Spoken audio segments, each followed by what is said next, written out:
every hour. Juste du bon stock. Radio. Get pirate or get out. Voici les Radio Pirate News avec Jeff.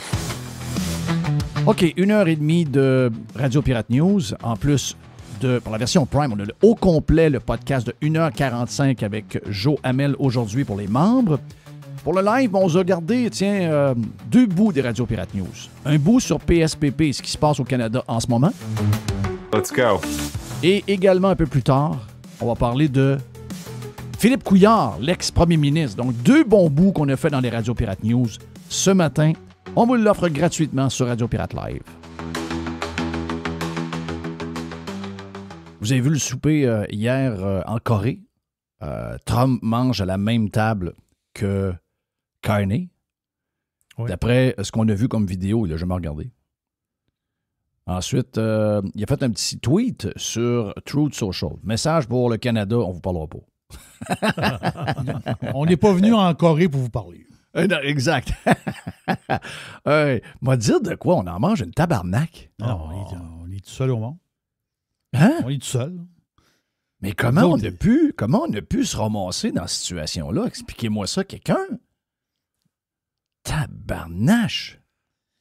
On passe du pays le plus, comment dire, je vais inventer un mot.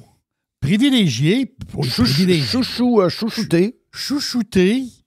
Puis imbriqué économiquement avec les États-Unis, c'est-à-dire choyé.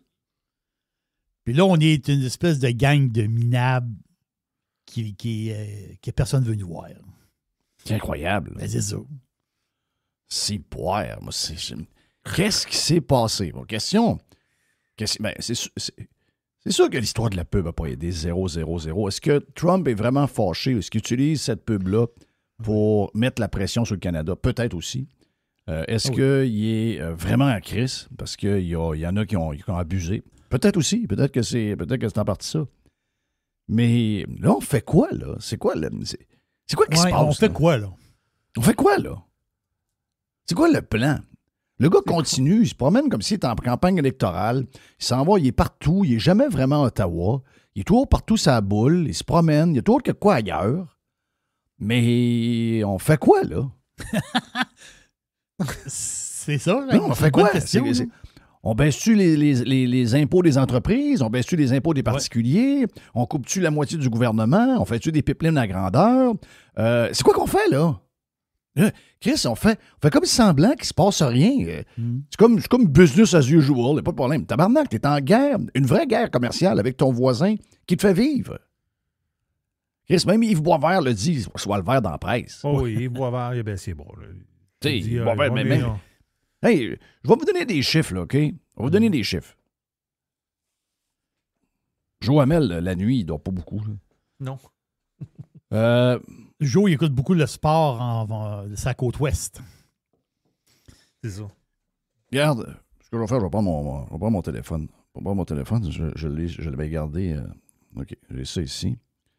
Quand on parle de PIB par habitant, qu'est-ce que c'est le PIB par habitant? Non. Le PIB par habitant, c'est la richesse du pays, tout confondu, divisé par le nombre de personnes qu'il y a. OK, donc c'est un des indicateurs probablement les plus importants de savoir comment riche vous êtes. OK? Donc, c'est l'argent qui circule divisé par le nombre de monde qui sont dans le territoire où cet argent-là circule.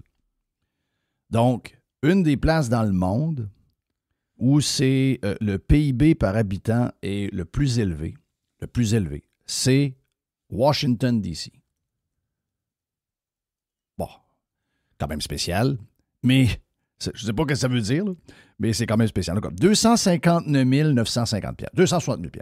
OK, 260 000, c'est le PIB de Washington, D.C. C'est un peu normal parce que ça veut dire c'est le centre décisionnel puis il y a du monde important. Oh, c'est un genre de quartier. Là. C'est pas 20 c'est ça, c'est un quartier, c'est pas un pays. Là. D'ailleurs, c'est ça. Donc, le deuxième de GDP par capita, la deuxième place la plus riche, on enlève Washington, D.C., qui est un peu une anomalie, on va le dire, OK? New York, donc l'État de New York, ça inclut Rochester, ça inclut Syracuse, ça inclut Albany, ça inclut Buffalo, ça inclut New York. Donc, ça inclut Manhattan. Ça inclut Manhattan, la ville, New York, Manhattan. C'est 110 980 $ par tête. OK? Le Massachusetts est troisième. Boston. 105 164 $. Donc, les universités, les patentes. Exactement. C'est comme l'average pays, américaine. Juste dire comme pays, mettons, le Luxembourg, c'est 135 000. L'Irlande, c'est 102 000. Ça, c'est les statistiques que Grok me donne. On voit un peu la richesse de la place. Exact. Donc, ça, c'est les pays. Ça, c'est des pays. Mais là, c'est dans les pays les plus riches. Voilà. Le US average, on entend ça depuis qu'on est jeune. Les gens meurent, les patentes, les ci, les ça. Bon, OK, parfait. C'est un pays qui est riche. Là. C'est 81 600 $ par tête de pipe, la valeur du PIB par habitant. C'est 81 600 $. Si on prend les États les plus pauvres, donc vous avez, dans les États les plus pauvres, vous avez l'Arkansas. C'est 58 220. Si vous prenez le deuxième État le plus pauvre, c'est la Virginie de l'Ouest. Oui. 57 710 $. Si vous prenez l'État le plus pauvre, c'est le Mississippi à 51 420. Est-ce que vous voulez regarder le Canada? Le Canada est à 54 900. Donc, le Canada est plus pauvre que l'Arkansas et la Virginie de l'Ouest, mais légèrement un peu plus riche que l'État le plus pauvre qui est le Mississippi. Bon, l'Allemagne est à 52 730, la Grande-Bretagne est à 49 100, la France est à 46 000, l'Italie est à 38 330, puis le Japon est à 33 810. Okay? Donc, on n'est pas les plus pauvres par rapport à certains pays du G20 et des patentes de même. Mais quand on compare avec nos voisins directs avec qui on est imbriqués, comme tu viens de dire, on a de l'ouvrage. Là. Puis ça, comment ça se fait que ça arrive, ça? Y a-t-il quelqu'un qui se pose la question? Comment ça se fait qu'on est pauvre de même? Pourquoi on est pauvre de même alors qu'on est à côté sur l'économie la plus riche par capita, une des plus riches au monde? La plus grosse économie au monde. Chris, on s'est traîné les pieds, on a dormi, on s'est embourgeoisé, c'est ça, on s'est assis sur nos mains, je vois le faire. Mais là, on est encore plus assis sur nos mains que jamais, là. Et là, tout le monde commence à se poser des questions. C'est quoi qu'on fait? Trump me dit, hey, je suis pas venu ici pour parler au Canada. C'est une phrase de même, là. For those that are asking, we didn't come to South Korea to see Canada. Bang! Tabarnak. Moi, je sais pas, là. Je sais pas ce qu'on fait, man. Mais ça n'a pas l'air d'être urgent pour personne. Ça n'a pas l'air d'être quelque chose de... Ça n'a pas l'air d'être un stress pour beaucoup de monde. C'est quoi qu'on fait, là? Moi, dans ma tête, je sais quoi faire, là. Ouais. Mais Chris, il y a quelqu'un qui a besoin de commencer quelque part. Là, on est là, puis on se promène, puis on vous donne des mains, on sourit. Voyons, tabarnak, t'as pas le temps de sourire, toi. T'as même pas le temps d'être assis à la table, là, tabarnak. Tu t'en vas, tu essaies de rencontrer du monde, peut-être pas lui, mais quelqu'un qui peut te donner un break pour finalement le voir, puis régler sa petite patente-là. Là, c'est l'enfer, là. Donc là, comment ça se passe au Canada anglais? Je sais pas, tu sais. Ottawa, c'est symbolique. La vraie histoire se passe à Toronto. Le pouvoir canadien, c'est Toronto. Qu'est-ce qui se dit à Toronto? Qu'est-ce qui se passe à Toronto? Tu sais, le Québec fait pas partie de la patente, là. Tu sais, le Québec, on n'a rien à voir avec le Canada. Tu sais, je suis le premier à le reconnaître, ça va faire plaisir à bien des péquistes, mais on n'a rien à voir là-dedans, là. Donc, tu sais, j'ai vu que PSPP réagit. Ouais, on fait quoi? Ben oui, Chris, toi, tu ferais quoi? C'est ça, PSPP, il dit le Canada si tu veux te fait séparer, quoi? Tu nous proposes quoi là-dedans? Lui, il propose l'indépendance, c'est ça qu'il propose. Ben oui, mais l'indépendance, comment? L'indépendance du Québec. Non, mais l'indépendance, comment? Tu peux pas me dire, on va se séparer. OK, bon, on va se séparer, ça va changer quoi? Non, c'est ça. Ça change absolument rien. Okay, il n'y a pas de plan. Il n'y a pas de plan. C'est-à-dire, lui, il reproche, PSPP reproche au Canada, Carney, de comme rien faire présentement. Là. Pas ce qu'on pense, c'est-à-dire, lui, il reproche ça. Mais lui, qu'est-ce qu'il ferait, lui? Ben, c'est ça. C'est correct. On se pose la même question. Il a le droit de se poser. Mais lui, comme chef d'un parti qui veut faire un pays, ben, lui, dans son intervention... Regarde, on va l'écouter, son intervention, OK? Est-ce qu'il y a un bouclier canadien? Non. Est-ce qu'il y a une confusion canadienne? Un brouhaha de toutes sortes de gestes qui ne sont pas coordonnés. À l'évidence, Doug Ford et Mark Carney ne se sont pas concertés. Ben oui, ils se sont concertés, Callis de mêlée. Ben oui. Tout le monde dit qu'ils se sont concertés. Tout le monde sait qu'il a présenté la pub. Il est au courant de la pub. Voyons, qu'est-ce que tu dis là, toi? Ça a été dit plusieurs fois par le monde. Ben oui. Chris, c'est donc bien mêlé, toi.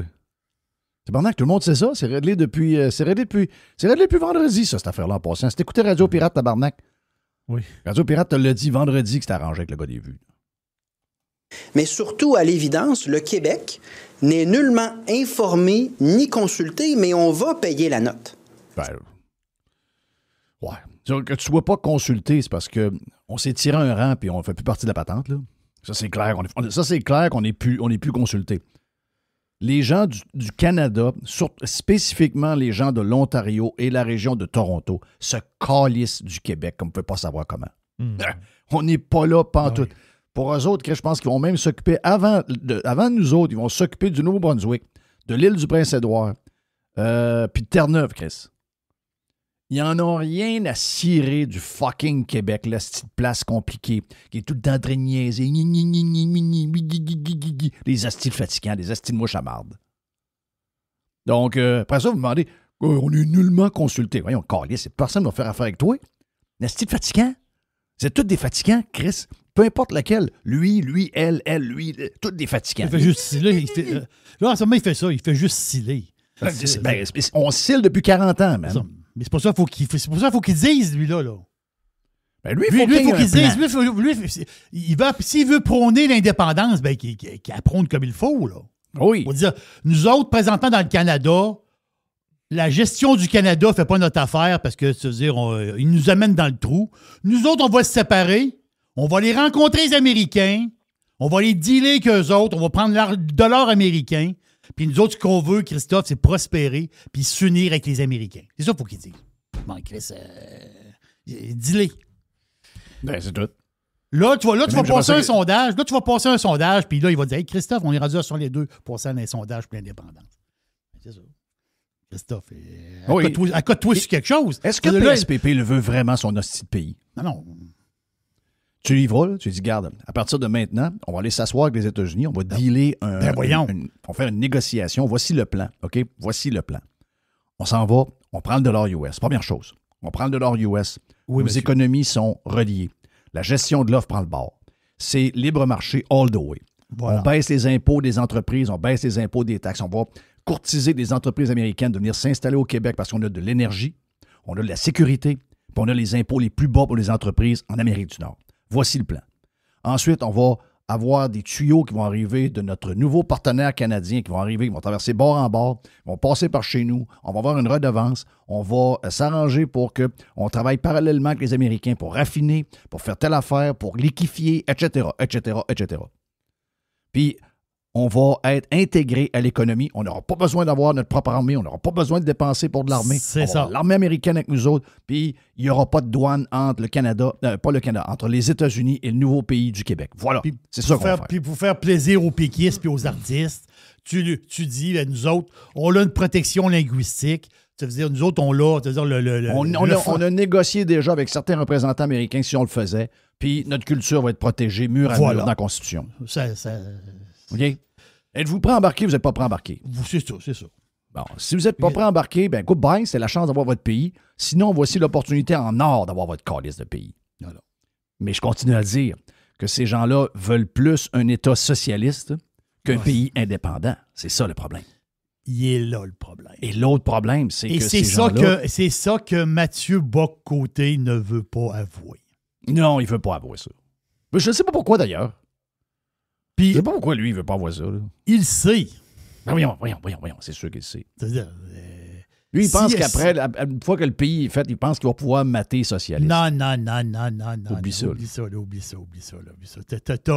T'as le bras dans le... T'as le bras pogné dans la machine. Là. Ben oui, c'est ça. La machine tourne. Là. Tu vois, tout le Donc, body écoutons-le, va y passer. écoutez le dernier bout de voix du Silleux à PSPP Canimero. C'est ça le Canada. En ce moment, la réalité, c'est que c'est impossible d'obtenir des informations fiables de la part d'Ottawa. Un jour, on nous dit on est à ça d'une entente. Le jour suivant, on nous dit ah non, on n'était pas si près d'une entente, puis les publicités ont peut-être pas de lien. Puis ensuite, la journée suivante, on nous dit non, en fait, on était proche et ce sont les publicités de Doug Ford qui fait en sorte que là, non seulement on est nulle part dans les négociations, mais on se fait imposer un 10 % de plus de tarifs qui aura un impact important sur l'économie du Québec. C'est un chaos qui ne sert pas nos intérêts. Et je veux rappeler... OK. Il y a quand même des choses là-dedans que PSPP dit qui ont de l'allure. Là. Le constat est le bon. OK, parfait. Le constat est le bon. C'est vrai que c'est cacophonique là-bas. C'est chaotique. C'est improvisé. Contrairement à ce que les Québécois ont pensé de Mark Carney puis que nous autres, on savait que c'est pas ça qui allait arriver. Les gens étaient certains. Ah, on a le bon gars, on a le gars avec le CV, on a le gars sérieux, on a la méga star. Poilievre, c'est un tout croche. On a Carney, puis on laisse tomber Yves-François Blanchette et on vote pour Carney. Yes, elbows up. Vous êtes fait fourrer. OK, personne ne veut l'admettre encore, là, mais vous êtes fait fourrer. OK, fourrer d'aplomb. Puis moi, vous savez comment je pense que vous êtes fait fourrer? Moi, je pense que ultimement, c'est lui qui va nous livrer aux Américains. Je continue de le penser. Parce que premièrement, il voit qu'il n'y a pas d'issue. Il n'y a pas d'issue, esti. Les gars pensaient qu'avec une pub, il allait gagner quelque chose. Ils pensaient qu'il allait insulter, puis en insultant, ils pensaient que « Oh oui, la pub va faire la job, la pub va faire la job. » Non. Regarde, ils veulent plus rien savoir de toi, esti. T'es encore plus loin que t'étais il y a 6 mois, man. Donc, c'est inévitable que ton seul moyen de te rapprocher, c'est de prendre les clés de la bâtisse puis de ton char puis aller les porter sur le bureau à Trump.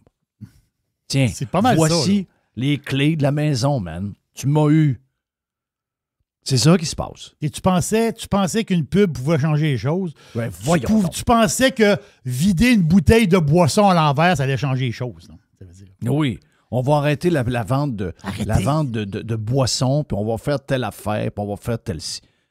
Regarde, vous avez été nourris par les boomers libéraux, les haineux d'Américains d'enfants de chiennes, les boomers que toute la vie, toute notre société a tourné alentour d'eux autres. C'est ça. Les gens qui se sont le plus enrichis de toute l'histoire, de toutes les générations de ce pays-là.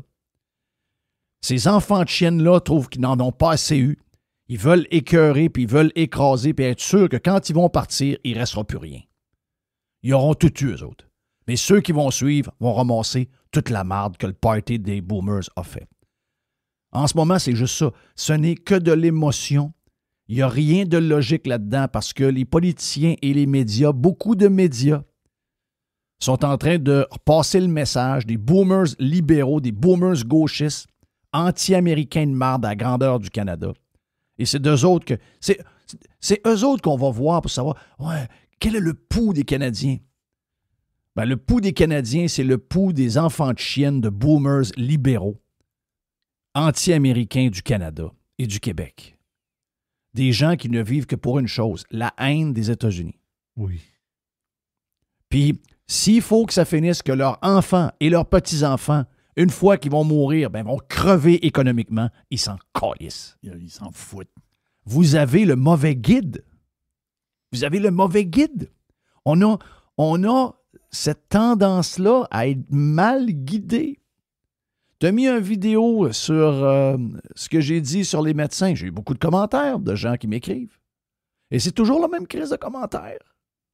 C'est quoi? Ouais, mais pendant la COVID, des gens qui ne mettent pas leur propre nom sur leur compte X. Mettez votre propre nom avec votre face.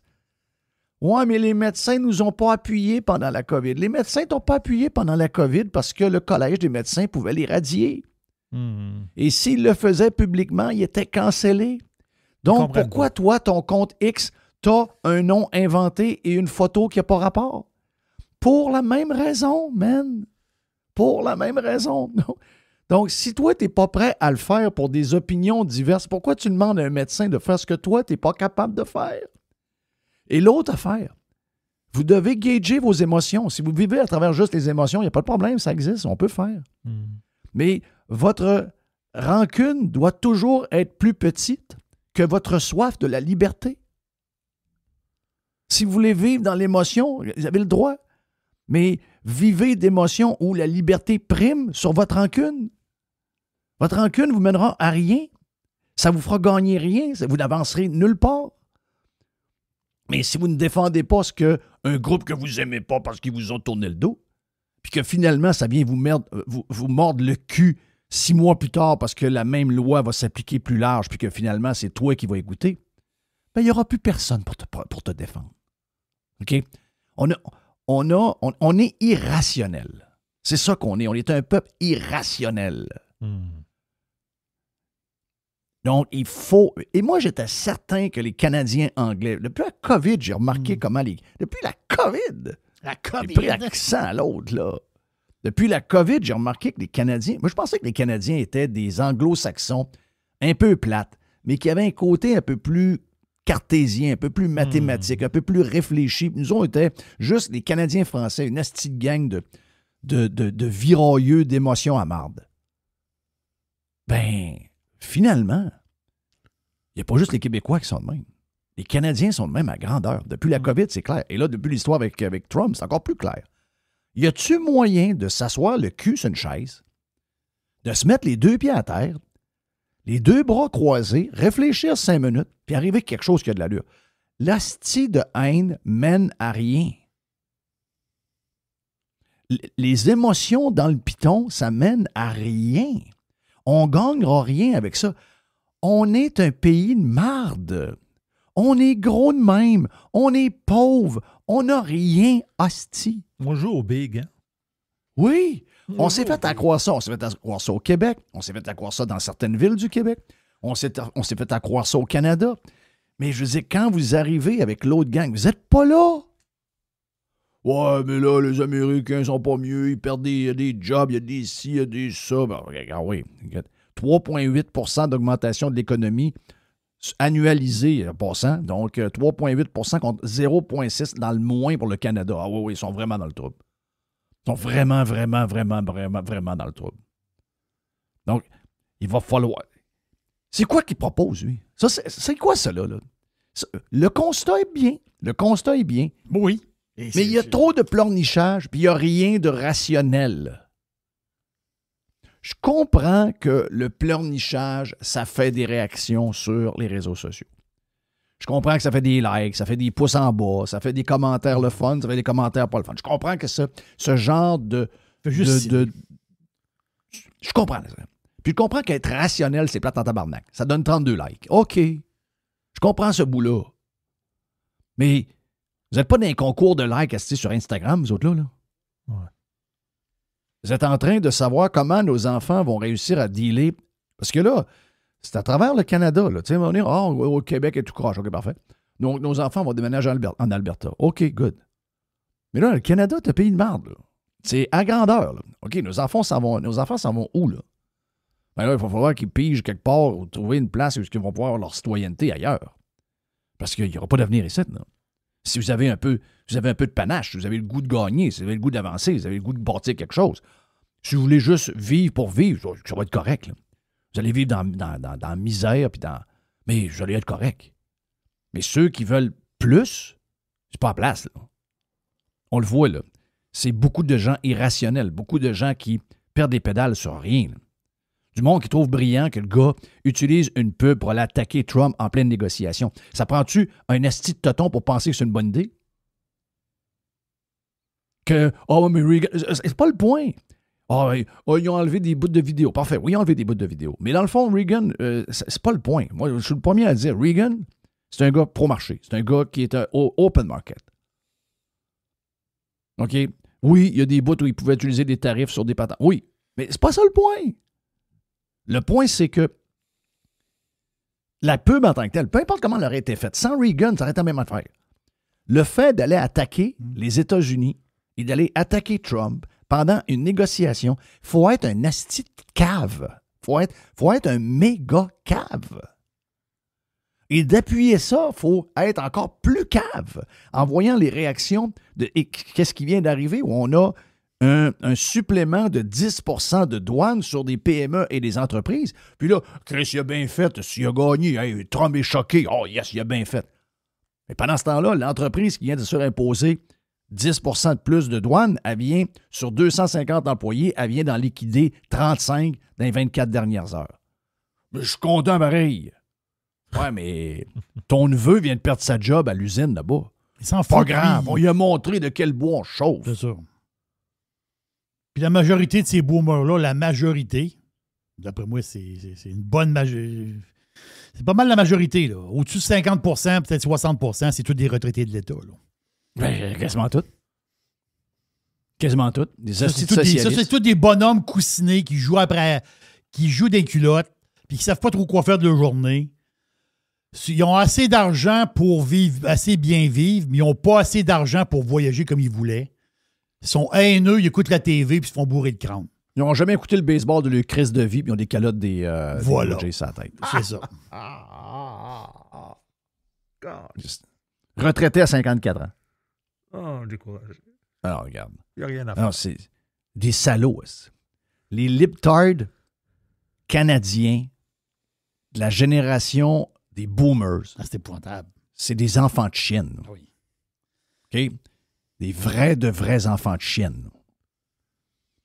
Ils n'en ont rien à cirer de celui ou celle qui suit. Là. Ils n'ont rien à cirer. Là. J'organiserai. Nous autres, on a Non. bâti nos affaires, on a fait nos affaires. On a On bâti était ça la pour vous génération autres. la plus chanceuse. Non, Ils vont nous laisser qu'un asti d'endettement de malade. Un accord de libre-échange crissé à la poubelle. J'espère que vous n'aurez pas trop de monde à vos funérailles, asti. Gang de salauds. Clé qu'il s'est fait élire en promettant de régler les différends avec les États-Unis. Qu'est-ce qu'on a finalement? Les droits de douane réciproques, là, tu sais, on parlait de jouer au plus fort avec les États-Unis, puis le Parti québécois avait dit non, moi je pense pas qu'on va aller là. Mais comme de fait, il a annulé les droits de douane réciproques, il a annulé également les taxes sur les géants numériques, donc c'était pas vrai. Fini aussi les menaces d'annexion, il nous avait dit qu'avec lui, ça mettait fin à cette menace d'annexion. Et Donald Trump, lui, avait dit à nouveau qu'il souhaitait voir un 51st state. Bien, comme de fait, il n'y a rien qui a changé. Pendant ce temps-là, bien, le Québec va payer la note sans ni même être informé, ni consulté, sans qu'on ait nos relations internationales directes. Non seulement il n'y a pas de bouclier canadien, mais si on était un pays, bien, au moins on aurait notre échange direct de diplomatie avec Washington. Ah. Ben, c'est là. Le constat, regarde, le constat est correct. Mais c'est là où... OK, on fait quoi? Oh, bon, on aurait de la diplomatie québécoise avec Washington. Peux-tu profiter de la tribune? T'es en avant d'un rideau avec des drapeaux du Québec. Tu peux-tu nous dire... C'est pas bien dur, là. Tu sais, avoir un deal avec les États-Unis, t'as pas besoin de faire un podcast de 2h30. Là. Tu peux nous expliquer, en général, c'est quoi le plan, et tu peux le faire en dedans de 3 minutes. Même pas. c'est ça. Exactement ça. OK? Tu fais quoi, toi, Chris? Tu fais quoi? Puis tu as des c'est- idées. Au pire, dit, nous autres, on a certaines pistes, on a des idées, puis on aimerait ça y en parler à Carney. On a des idées, nous autres. Ouais, mais là, commence à nous le dire un peu, là. Ouais. Donne-nous une idée de c'est quoi tes idées, là, parce que t'es sur le bord d'être en élection, puis t'es sur le bord de demander qu'on devienne un pays, là. Peux-tu commencer à montrer ton... ton jeu, là? Non, mais il n'y en a pas d'idée. OK, le premier bout des Radio Pirates News gratis. 1h30 dépassée aujourd'hui. On vient de vous l'offrir. Premier sujet intéressant. À venir, le deuxième sujet sur Radio Pirate. Pirate. Radiopirate.com. This is going to give you the energy to go on. Radio Pirate. Voici les radios pirates news avec Jeff. Quand même bizarre, notre ami Jerry, de voir le texte de la presse sur Philippe Couillard. On avait l'impression que c'était un genre d'article sur... la SAQ. Finalement, c'est pas ça, pas tout. C'est sur le Québec et son inertie. Let's go. C'est de ça qu'on parle dans le bout numéro 2 de Radio Pirate News, gratuit sur Radio Pirate Live.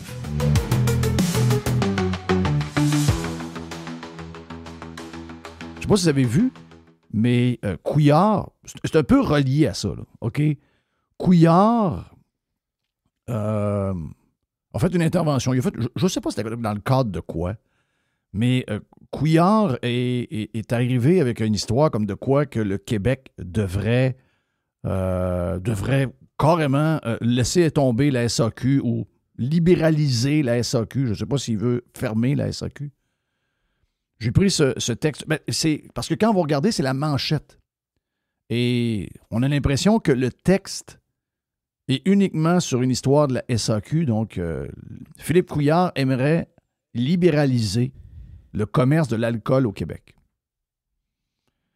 Bon, le bout que je ne comprends pas, c'est que Philippe Couillard a été ministre et Philippe Couillard a été premier ministre. Oui. Mais pourquoi il l'a pas fait? Il l'a pas fait. OK, pourquoi il l'a pas fait? Pourquoi? Ils sont donc bien bons après. Ah, il dit, non, mais il dit, c'est pas mal, là, tu sais, la SAQ, il dit, moi, j'en ai une bonne à Saint-Félicien, là, c'est une bonne SAQ, il dit, j'ai pas ça, c'est pas ça, mais il dit, faut changer. Donc, entre le titre de l'article et la photo qu'on a choisie, il y a une différence. Parce que c'est beaucoup plus large que ça, le texte qu'il y a dans le blog étudiant de la presse. Je vais vous lire le texte, puis vous me direz quelles sont les chances du Canada d'essayer d'aboutir à quelque chose. Puis je pense que enlevez le titre, là. Enlevez le titre de l'article. Parce que la patente de la SAQ, c'est secondaire dans la patente. Oui, ils ont accroché là-dessus, mais c'est pas ça l'histoire. C'est complètement secondaire par rapport à ce que Couillard a dit. Là. Je sais, moi aussi, quand j'ai lu l'article, j'ai fait un saut. J'ai dit, voyons, la SAQ, c'est secondaire, ça. C'est très secondaire. Très secondaire. Regarde, je vais vous lire l'article, OK? L'ex-premier ministre Philippe Couillard encourage le gouvernement Legault à libéraliser davantage le commerce, notamment celui de l'alcool, contrôlé par la SAQ, sans volonté politique additionnelle. Pour accentuer le libre-échange interprovincial, ça risque de se terminer passivement et dans l'inertie. Lorsqu'on évalue les retombées économiques supposées de la libéralisation du commerce, attention, il faut la faire, la libéralisation. Il faut donner aux gens l'image réaliste de ce qu'on va réaliser comme bénéfice collectif, affirme-t-il.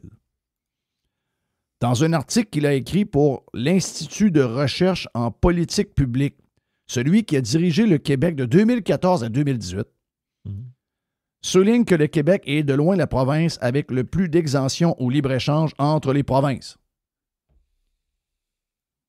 Ça, c'est le point numéro 1.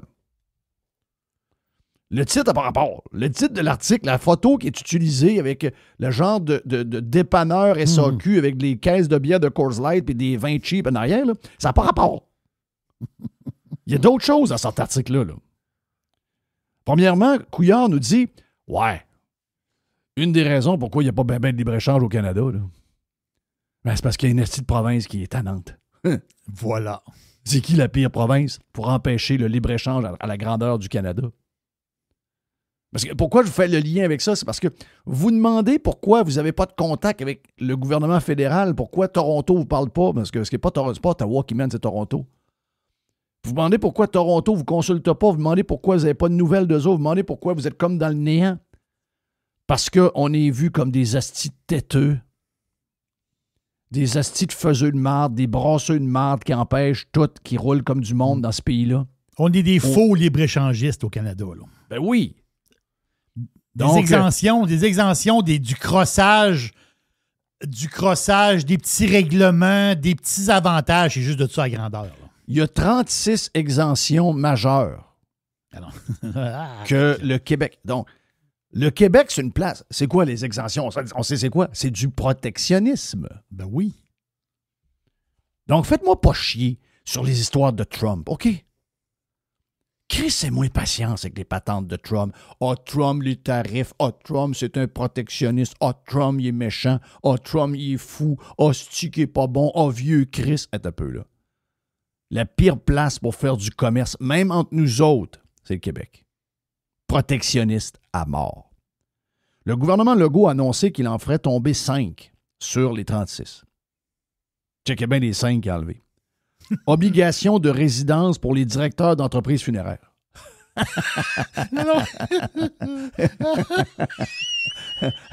Donc là, un Ontarien peut s'acheter une maison funéraire. De bozo du Qu'est-ce de gang de malades.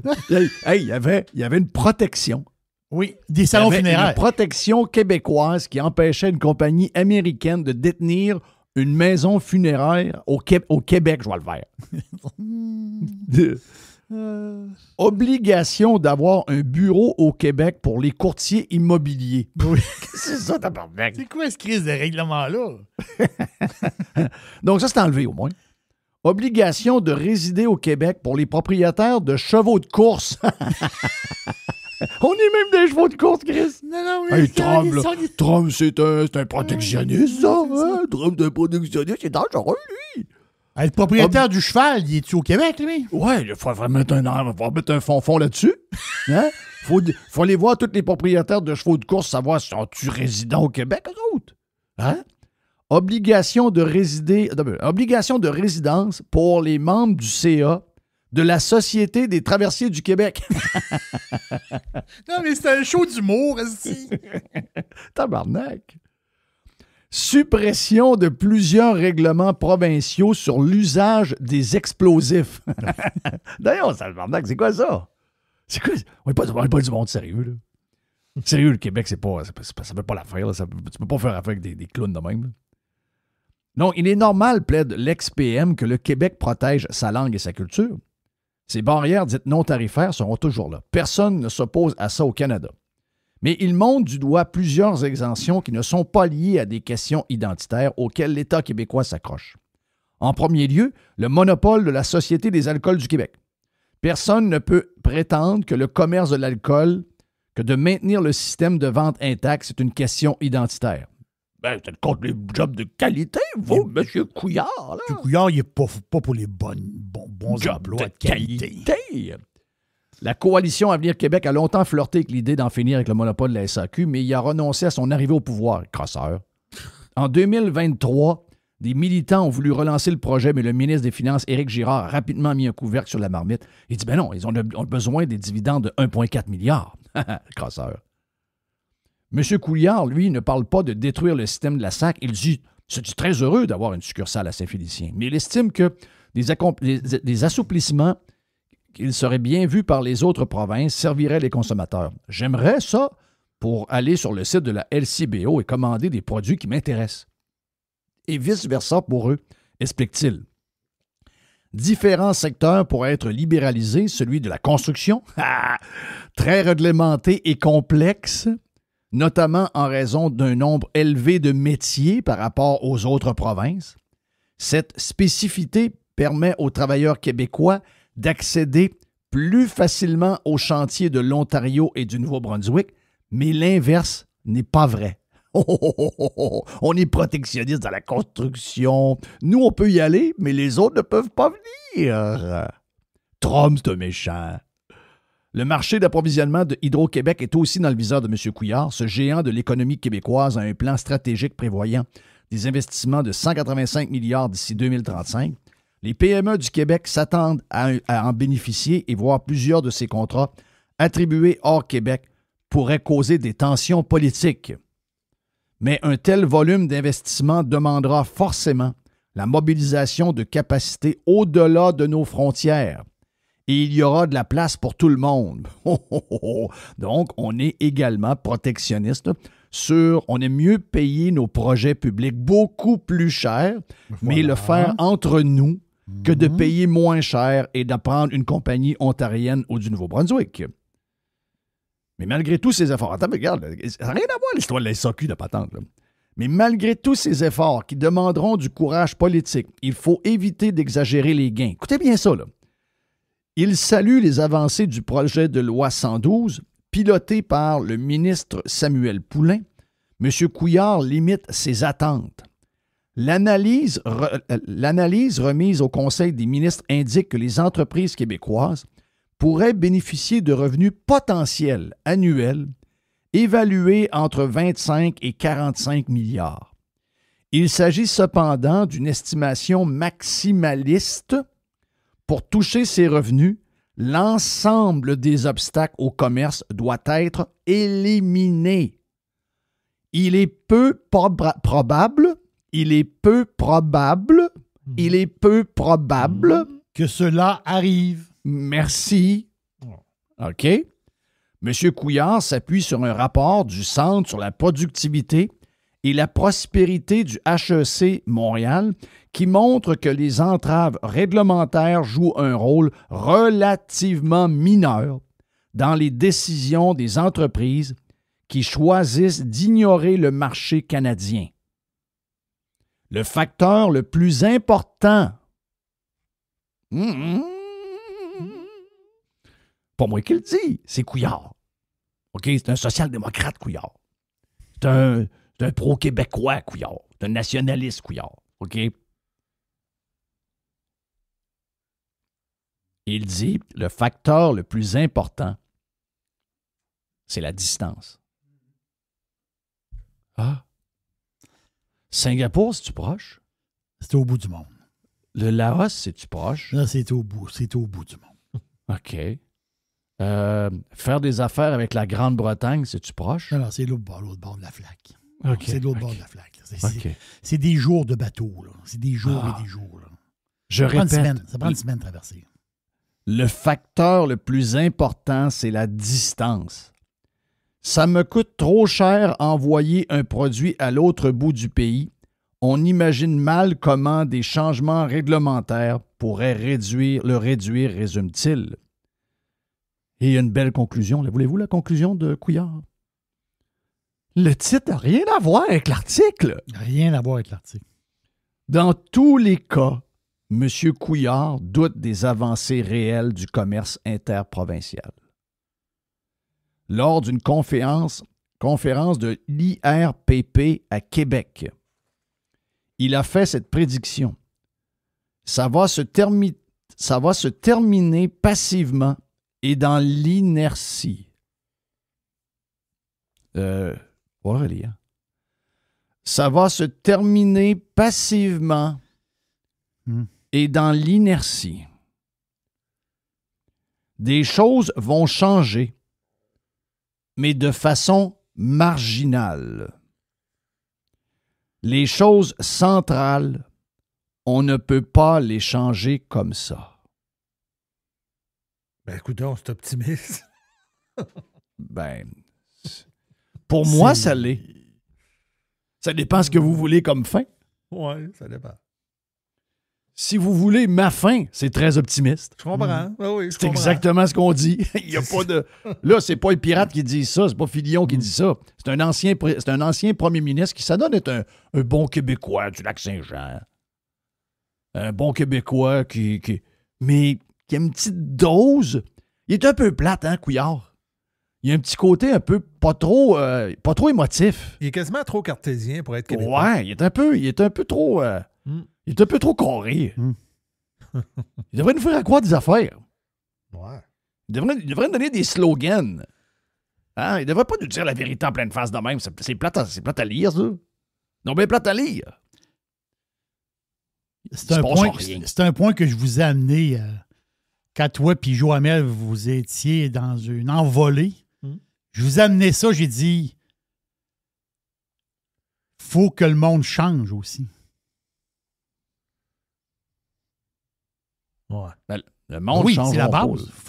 Non, mais il faut que le monde change. Non, dites pas ça. Va dans le channel, puis va sortir le gars qui parlait à la TV française, l'ambassadeur de l'Argentine en France. OK, il est où, lui? Lui, il est 3e ou 4e dans mon compte X? Dans ton compte X. Exactement. OK, oui, je le vois, là. OK, parfait, oui, j'ai ça, là. Où avez-vous taillé? Ce qui intéresse spécialement les Français, c'est la baisse de la dette par rapport au PIB. Là, le progrès de l'Argentine est très spectaculaire. Là, c'est très objectif. On est passé de 155% en 2023, 85% en 2024, et la perspective pour 2025 est de 73%. Ça implique des coupes. Où l'Argentine a-t-elle coupé? Alors, le changement qu'a mené le président Milei est un changement culturel profond. Lui, il a mené la bataille des idées. Nous, on appelle ça la bataille culturelle en Argentine, mais en fait, c'est la bataille des idées. C'est la bataille pour changer la matrice économique, politique et culturelle du pays. C'est la manière dont les gens perçoivent l'État, dont ils perçoivent la politique et dont ils se perçoivent eux-mêmes. Ce qui lui a permis en fait de mener des réductions partout. Donc c'est plutôt à vous de choisir. Tous les postes de dépenses de l'État argentin ont été réduits, à une exception près. À une exception près, qui sont les allocations aux personnes les plus vulnérables. Ça aussi, vos collègues de gauche vos confrères de gauche oublient toujours de le mentionner. Les allocations aux personnes les plus vulnérables, non seulement n'ont pas été réduites, mais elles ont doublé. Après, si vous voulez des exemples concrets d'où on a réduit, déjà, on est passé de 19 ministères à 8, ce qui a réduit de manière drastique, colossale, toute l'administration politique de l'État.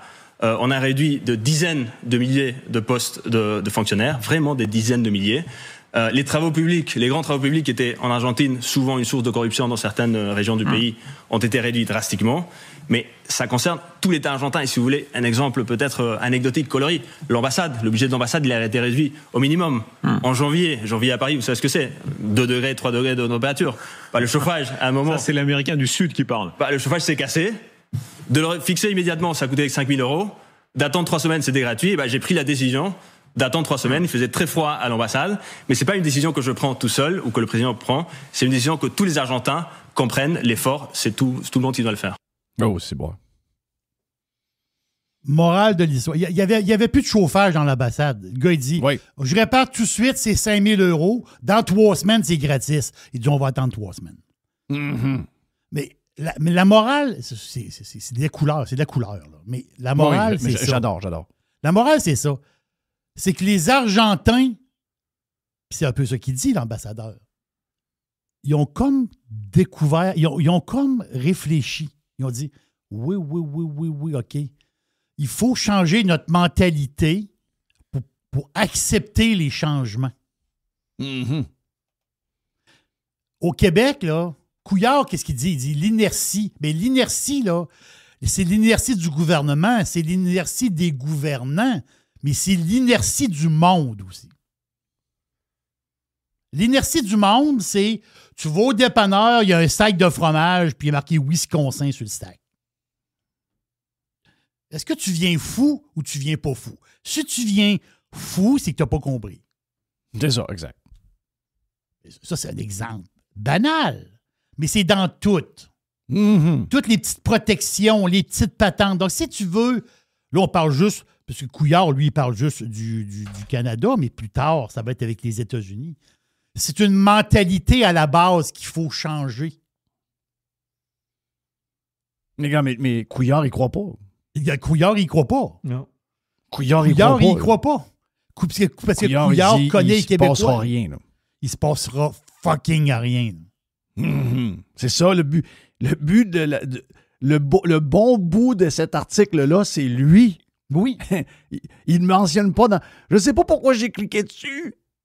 Je clique à rien de la presse. Pourquoi j'ai... parce que je me suis intéressé à ce que faisait Couillard. Je me suis dit, Couillard m'intéresse. Parce que Couillard, il a frappé sa tête, puis je sais pas, mais il me semble que je l'aurais gardé finalement. Couillard, il est découragé des Québécois. C'est ça aussi, là.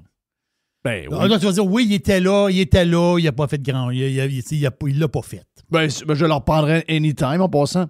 J'aurais changé les 8 dernières années. Je sais pas ce que Couillard aurait fait pendant la COVID, je peux pas vous le dire. Là. Mais j'imagine que ça aurait été moins pire que la CAQ, c'est clair. Mais pour tout le reste, ça aurait été moins pire que la CAQ. Est-ce qu'il était parfait? Non. Est-ce qu'il est meilleur que la CAQ? Est-ce qu'il est meilleur que Legault? Puis toute la gang de guignols de la CAQ qui sont là? C'est sûr que oui. Donc, oui, il aurait pu faire ça. Oh, oui, t'as raison. Il aurait pu faire telle affaire. Le colisser dehors pour une histoire de 75$ d'épicerie. Là. Non, c'est ça. Exactement. C'est encore le côté irrationnel des Québécois. Là. Ils mènent des sondages. Ils parlent que tu peux manger pour 75$ par semaine. Puis là, le monde lui tombe sur la tête, puis les sondages s'écrasent. Parce que l'inertie, là, est mentale aussi. C'est mental, là. C'est mental. Il y a un blocus dans ta tête. Il y a un blocus. Ah non, il y a un changement. Donc, il y a un blocus. On change des choses. On scrape la patente, on scrape les affaires. Alors, les syndicats, on y tasse. On change la construction. On change des affaires. On passe des tuyaux. On change des choses. Mais c'est l'inertie mentale des Québécois. Ouais. Ben, c'est l'inertie depuis le mois de mars. C'est pour ça que je te dis, c'est pour ça que il y a 55 minutes, je t'ai posé la question, mais qu'est-ce qu'on fait? Tu sais, moi, j'ai un plan dans ma tête. Moi, je sais quoi faire pour le régler vite. Oui, mais t'as un plan. T'as ton plan, Jeff, là, ton plan, là, je sais, il y a beaucoup d'affaires dans ton plan. Mais ton plan, c'est un plan pour monter des escaliers. Pas ce que tu comprends? L'autre, il est assis en bas de l'escalier, assis sur une chaise. Là, toi, ton plan, c'est de monter les escaliers. C'est pas ce qu'on va dire. Toi, tu bouges. Mais même si ce serait pour descendre des escaliers, au moins, c'est ça, je bougerais. Tu comprends? Il y a un bougeage. Eux autres sont assis dans une chaise. Ils sont assis dans une chaise. C'est des Les autres sont assis dans une chaise. Qu'est-ce qu'ils font? OK, on a deux bouts intéressants, mais si vous en voulez plus, allez vous inscrire sur radiopirate.com pour la version complète des Radio Pirate News d'aujourd'hui. À venir, La Boîte et Gilles Parent. Radio Pirate. It's exactly what they need. Radiopirate.com. Every hour. Juste du bon stock. Radiopirate.com. Bon matin, Québec. Plus de Gilles Parent sur la version Prime demain. OK, demain. Mais là, on a un bout d'aujourd'hui qu'on a fait dans le podcast. On parle des médecins. Son gars est résident en ce moment. Donc, sujet le fun. Ben jasé avec notre chum Gilles Parent pour toutes les pirates, les Prime et les Cheap. On parle politique. Avec Chill, not chill, on parle de sport. Avec Chill, not chill, on parle showbiz. Avec Chill, notre Gilles, on s'amuse en tas. Gilles Parent. Allez, let's go. Hey, je te pose des questions sur l'actualité. J'ai une ou deux questions. Je vais te parler de médecin après. Si tu me donnes 2 minutes, j'aimerais ça. Je veux aller là. Okay. C'est là que je veux aller parce que je sais que ton gars va devenir un médecin. Il est résident en ce moment. J'aimerais savoir ça. Est-ce qu'il t'en a parlé, premièrement? Oui, il m'en parle plus. Oui, il m'en parle beaucoup. D'ailleurs, il est déçu quand je dis qu'il n'est pas médecin. Il est docteur. Mais il va devenir pratiquant à 100%, mais parce qu'il y a comme des étapes là-dedans. Puis eux autres, c'est comme sensible. J'ai dit, il dit, arrête de dire que je vais être médecin. Je suis médecin, mais je ne suis pas encore médecin pratiquant à 100%, mais résident, c'est comme adjoint. Tu apprends ton métier avec le médecin. En tout cas, peu importe. On s'en fout. Mais oui, il en parle beaucoup parce que ça le touche. Ce qui va s'en venir, ça le touche. Puis il a... Mais en même temps, c'est sûr que moi, comme père, je suis un peu tiraillé. Je t'explique. C'est très complexe, mon affaire. J'expliquais ça à ma blonde. J'ai dit, moi, je suis un père de famille d'un gars dont le plus jeune va être médecin. Je suis très fier des études qu'il a faites parce que je n'avais pas l'intelligence, ni le talent, ni la patience, ni la vaillance pour faire ces études-là. Je continue à penser que c'est pas pour tout le monde. Bravo ceux qui le font. Mais ça prend une bonne mémoire, ça prend une bonne organisation. C'est compliqué, là. Je ne suis pas en train de dire qu'il faut aider, faut les béatifier, mais c'est quand même compliqué. Que moi, j'aurais pas été capable, je suis trop speedé. Bon, peu importe. C'est pas ça l'affaire. Donc, comme père, j'ai le goût de soutenir mon fils. Puis comme journaliste, parce que ça a été mon métier, moi, je suis journaliste de carrière, même si j'ai fait un peu de tout. Là. J'ai été animateur de radio, puis c'est encore musical, puis c'est encore ce que j'ai aimé le plus. Fait que je suis un peu crackpot par moment. Mais de formation, tu es journaliste. Ben oui, je suis journaliste. Fait que, tu sais, moi, il y a des affaires qui me dérangent là-dedans. Puis ça, j'ai dit, c'est pas pour toi, mais je vais vous donner quelques points. Moi, quand j'étudie en journalisme, en sciences politiques, je suis rentré à l'université en 78. 79, j'ai fini en 81, j'avais 20 ans. Quand j'ai fini l'université, j'ai sauté quelques années, puis tout ça, bon. En 79, quand je fais de la science politique et en 80, le sujet, c'est qu'il faut réformer le système de santé. Jeff, ça fait 45 ans. Oui. Moi, j'ai commencé de même, j'étudiais, là, OK? Donc, il y avait ça. Et depuis... Juste dire à l'époque, c'était quoi dans les affaires? On avait un peu plus d'accès à des médecins de famille qu'aujourd'hui. Par contre, ça commençait à être compliqué à l'urgence. Ouais. Tu pouvais attendre longtemps avec un bras cassé. Moi, avoir eu 2-3 bras cassés, je me rappelle combien de temps on attendait et tu avais mal en crise. Ouais. Et surtout, moi, je me rappelle, le bordel, c'était la clinique externe. Te rappelles-tu de ça, de la clinique externe? Oui, parce que tout le monde, il fallait qu'il arrive à 7h ou 8h le matin. Oui. On attendait des fois jusqu'à 7h le soir, on n'était pas vu encore. C'était déjà un peu pas mal au début des années 80, le fucking bordel. Et là, c'est 10 fois pire. Mais comme tu dis, c'est quelque chose qu'on parle depuis 45 ans. Là. Il y a Oui, il y a beaucoup d'éléments là-dedans. Je vais juste parler de choses qui m'ont, au fil des années, qui m'ont un peu dérangé parce que je vois la réaction. Puis qu'en même temps, c'est pour ça que quand je te dis, je suis un peu tiraillé, mais je suis très à l'aise d'en parler à mon fils. Je lui donne les deux côtés de la médaille. Puis je trouve qu'il y en a vraiment deux côtés là-dedans.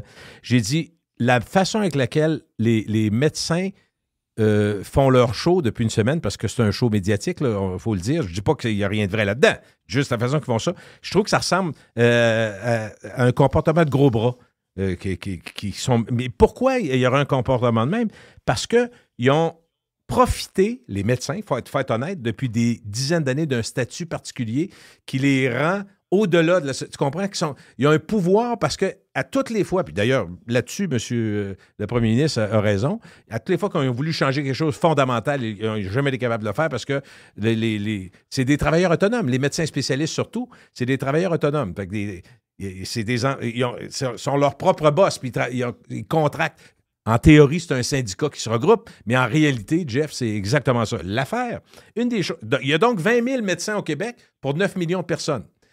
On a toujours dit, ça c'est mon voisin, j'amène des points en particulier, mon voisin qui est médecin depuis longtemps, qui est rendu pas loin de 80 ans, il disait, il y a une chose qui est scandaleuse dans la problématique du Québec, à la médecine, qui est vraie pour les médecins spécialistes et les médecins familiaux, de famille, généralistes, c'est que le métier de médecin, depuis au moins 30 ans, s'est féminisé.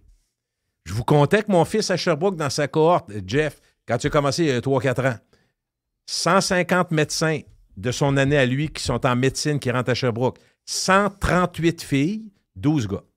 Mm-hmm. Bon. Ça, là, ça fait des années que c'est de même. Qu'est-ce que ça a comme conséquence? Sans aucun... rien de négatif.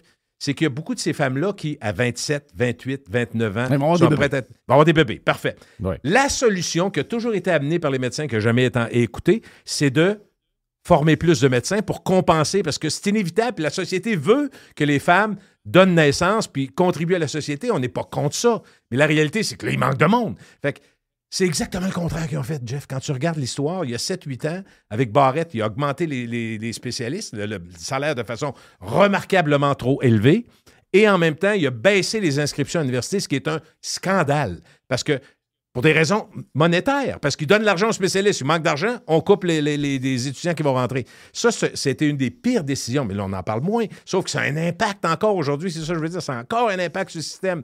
Nous, on s'en prend aux médecins, mais le système est vraiment compliqué aussi. Je ne suis pas en train de dire. Mais les médecins, comme je disais comme premier point, c'est des enfants gâtés parce qu'ils ont toujours fait ce qu'ils voulaient, surtout les spécialistes, puis qui ont des salaires. Je rappelle qu'une des solutions qui est acceptée, qui est généralisée en Europe, c'est le paiement à l'heure ou le paiement comme employé. Là, tu vas me dire, c'est quoi cette affaire-là? Bien, nous, c'est pas ça. Nous, c'est à l'acte. Ce qui fait que quand vous entendez un radiologiste gagne 700-800 000 assis à regarder des slides à son ordinateur. Il y en a qui font 1,5 million. Ah, puis il y en a qui font 1,5 million. Pourquoi? Mais s'il était payé à l'heure, puis qu'il regardait 3-4 slides, là, je généralise, puis il y en a qui... Un radiologiste pourrait me tirer des tomates. Mais la réalité, c'est que moi, je l'entends de médecin. Donc, je me sens à l'aise d'en parler. Ah, les radiologistes, ils mangent toujours une volée par toutes les sortes de médecins. D'abord, il faut avoir un peu de sympathie pour eux parce que dans 15 ans, il n'y aura plus beaucoup de radiologistes. Parce que les machines, c'est prouvé, la science le prouve, sont meilleurs que les autres. Les AI vont remplacer beaucoup les oui, ils vont faire moins d'erreurs. Puis il y a toujours un contact avec les patients. Puis tirez-moi pas de tomate tout de suite. Mais bon, alors, mais c'est une question qui n'a jamais été vraiment mise de l'avant, mais il y a beaucoup de pays. Ça se peut-tu que tous les pays européens et tous les pays scandinaves, tout le monde se trompe? Ils payent à l'heure ou ils payent à salaire parce qu'ils se disent il y a une job à faire. Puis le père de la blonde, la femme de mon fils Émile, il est médecin depuis au moins 30 ans. C'est un médecin qui est spécialiste, puis il gagne 160 000 €. En Italie. En Italie.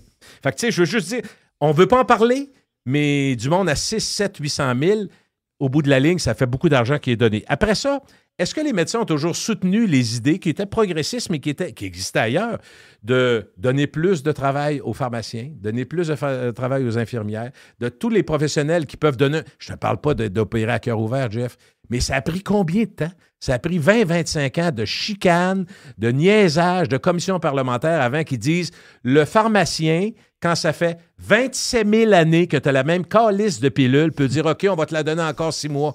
C'est ça la réalité. Mais là, ça marche depuis quoi? Quelques années? Mais ça fait 25 ans qu'ils parlent de ça.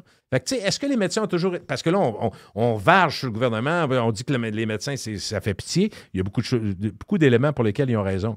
Mais ça, c'est une chose. Est-ce qu'ils ont toujours soutenu ça? Est-ce qu'ils ont toujours été... Tu sais, dans le fond... puis les responsabilités qu'il aurait pu avoir après, ils ne l'ont pas fait nécessairement. Là, on arrive avec un nouveau système. Puis on juste se dit... avant, OK, juste te donner, merci à Joanne Marcotte qui a fait un livre, qui a fait une étude à l'époque sur le système de santé qu'on aurait dû écouter en passant, qui était avec la Castonguay. J'ai toujours aimé l'entendre, Joanne. Joanne nous a donné les chiffres ce matin, là. Les chiffres importants, parce que à un moment donné, il faut regarder, puis ça devient juste mathématique. Au-delà des idées et toute la patente, c'est mathématique. Donc, la Suède compte 44 médecins pour 10 000 habitants. La Norvège, 49 médecins pour 10 000 habitants. Le Danemark, 45. L'Allemagne, 45. L'Autriche, 55. La Belgique, 65. Nous autres, on est à 27. Ça peut pas marcher. Et Jeff, ça peut pas. Mais reviens, reviens, mon monsieur, côté chez nous, qu'est-ce qu'il a dit? Il est juste là, le problème. Il n'y a pas assez de médecins, c'est sûr. Puis quand il coupe, Jeff, pense-y, quand il coupe, là, puis il dit cette année, on en rentre moins, là, tu viens, pour une portion, tu viens de perdre entre 6 et 10 ans. C'est ça que ça prend pour les former. Es-tu resté généraliste, ton gars? Non, il est spécialiste. Bon, voilà. Ça va spécialiste. Mais ça, c'est un autre problème. C'est que là, maintenant, on en forme beaucoup. Ouais. Mais pour des raisons de spécialisation, parce que pourquoi ils s'en vont en spécialisation? Parce qu'ils ont un intérêt, mais aussi un intérêt financier à être spécialiste. Tu peux pas dire le contraire. Mais il faut que tu aimes ça pareil. Mais tu as raison. Oui, mais la moitié de ceux qui sont en médecine, donc on est passé de 800 à 1200 entrées en médecine. Ça, ils ont fait un effort là-dessus.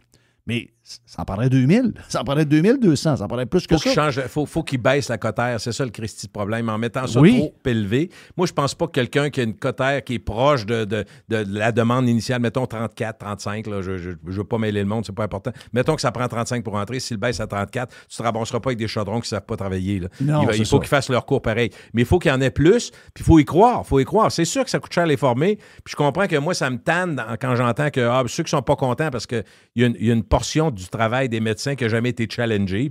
Sans dire qu'ils faisaient ce qu'ils voulaient, je pense que les généralistes faisaient plus écœurés que les spécialistes. Regarde, cette semaine, j'en ai parlé, j'ai fait une couple d'interventions là-dessus, puis moi, vous allez comprendre ce que je suis. Là, parce qu'il y a des médecins qui m'ont écrit, des gens d'associations de médecins. Jeff, peux-tu nous avoir en entrevue? Peux-tu nous aider, relayer nos affaires? Il y en a un à qui j'ai répondu, j'ai dit, je ne veux pas vous décevoir. Là, vous avez peut-être perçu ça comme étant un discours où je vous appuie. Mais c'est pas ça nécessairement. Je défends le principe, OK? J'aime pas que le gouvernement arrive avec des gros sabots parce que je sais que quand il fait ça une première fois, ça va s'étendre comme dans d'autres tache domaines d'encre. Ben OK? Oui.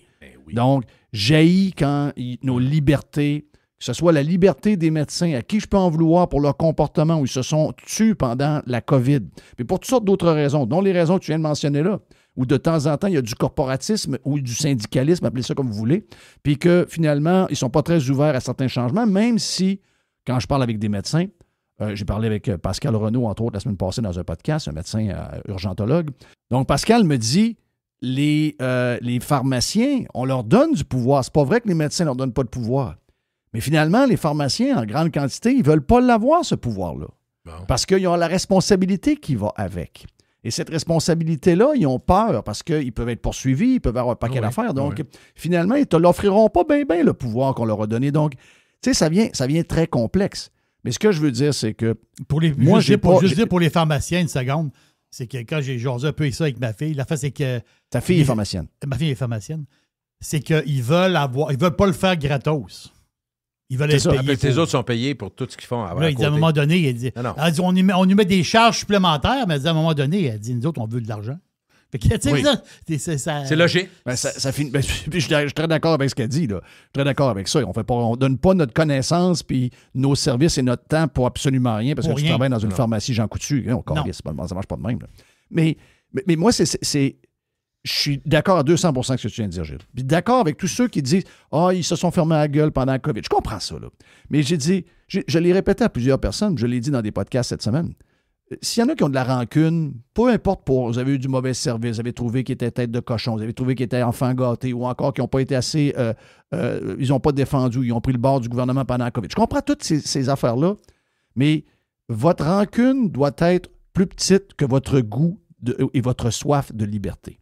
C'est toujours ça qui doit primer parce que ce que les médecins vivent en ce moment, il y a d'autres regroupements, d'autres corps de métier, d'autres individus qui vont être touchés par des décisions liberticides du gouvernement. Et c'est ça que moi, je défends. C'est exactement ça que je défends. Le reste, je suis un peu embêté de voir que les médecins approuvent ce modèle-là. Moi, j'en reviens pas. À chaque fois que les infirmières négocient, à chaque fois que les médecins négocient, allez-vous voter pour Éric Duhaime puis changer le modèle? Allez-vous vouloir avoir le modèle suédois? Allez-vous vouloir avoir un modèle européen que vous êtes capable de voir ou de Singapour? Non, ils veulent le statu quo. Ils savent que ce modèle-là ne fonctionne pas. Ils vont soit voter PQ, ils vont soit voter CAQ, ils vont soit voter libéral pour finalement avoir la même affaire. Donc, moi, je suis pareil comme toi. Il y a deux côtés là-dedans. Là. Il y a vraiment deux côtés, clairement. Là. Est-ce que, dans le fond, parce que tu viens de toucher à quelque chose, soyons honnêtes, on se dit, on marche tout le temps sur des œufs quand on parle de salaire, d'argent. Dans notre carrière, mettons, on a eu des carrières qui ont été meilleures que d'autres, on a fait plus d'argent que d'autres, on va nous le reprocher tout le temps. Mais les médecins, si on dit on change le système, changer le système, on dit syndicat, ils sont contre le changement. On le dit souvent, puis je pense que c'est pas 100% faux, pas 100% vrai, mais dans ce cas-ci, on voit très bien que les avantages qu'ils ont, puis je dis pas que les médecins ne veulent pas travailler. Moi, je pense qu'ils se lèvent le matin, ils arrivent puis ils veulent aider le monde. Moi, je pense que si je suis médecin avec les études que j'ai faites, je rentre le matin, mettons, je suis orthopédiste, ça me tente d'opérer du monde. Puis quand j'apprends que je peux pas opérer parce que les infirmières, il en manque, il manque des brancardiers, il manque de l'équipe médicale, fait qu'on coupe, on le fait pas. Ça, tout ça est vrai.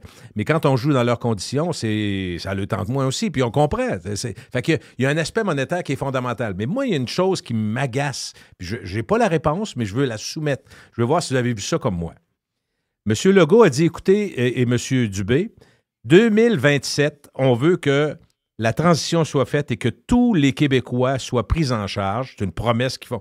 OK, tous les Québécois pris en charge. Moi, pris en charge, qu'est-ce que ça veut dire pour moi? Ouais, ça veut dire quoi? Je vais être sur une liste. Est-ce que je vais voir le médecin? Je ne sais pas. OK, mais pris en mais charge, toi, Jerry, tu es sur la même liste que moi, la liste 24. Puis Jeff, lui, il est sur la en même liste temps, 30. les pastilles de couleur te tout fait que c'était... Ah oui. Mais c'est ça le drame. Moi, je ne crois pas que parce que je vais être sur une liste, je vais voir mon médecin. Non, tu ne le verras pas. Surtout si tu es en santé. Parce que les pastilles de couleur, je sais, les pastilles de couleur, c'est ça que ça fait. Là. Mais eux autres, devant un journaliste, devant les chroniqueurs, vont pouvoir dire « Hey, tout le monde a un médecin de famille. » Je sais. Jacques Blouin, il est sur une liste. Jeff Fillion, Jerry, tout le monde est sur une liste. C'est ça la base. Parce que c'est ma crainte. Voilà, cette semaine, tout le monde dit tu prends le bord des médecins, les médecins sont pas parfaits. C'est pas ce que je fais. C'est que moi, je prends jamais le bord du gouvernement. Je prends jamais le bord du gouvernement. Je sais qu'ils vont nous bourrer. Je sais que.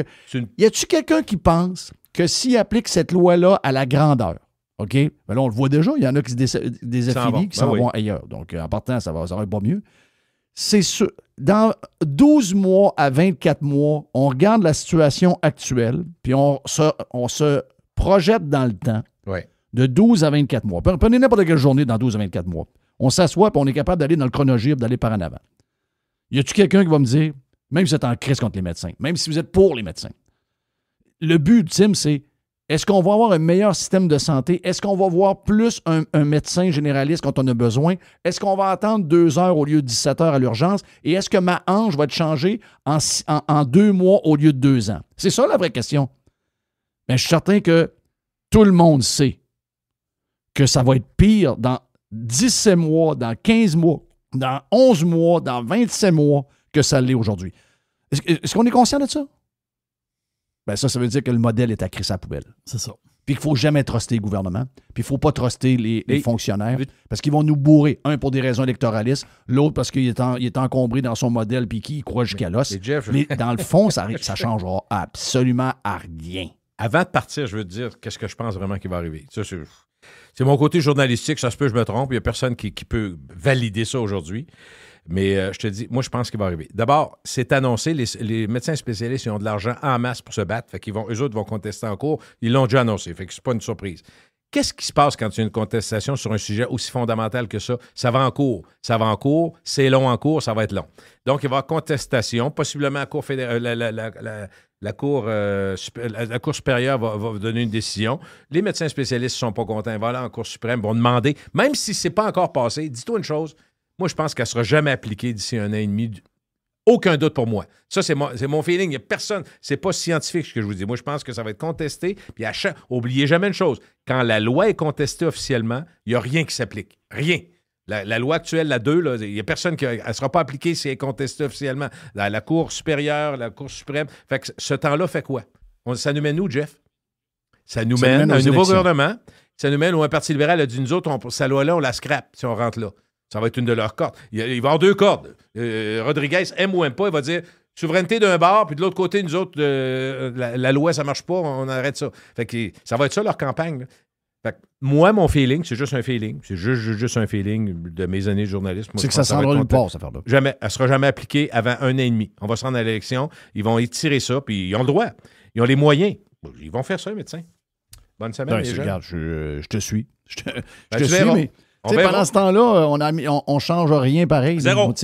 On est encore en train de penser que ce modèle-là est récupérable par peu importe la twist qu'ils vont lui donner.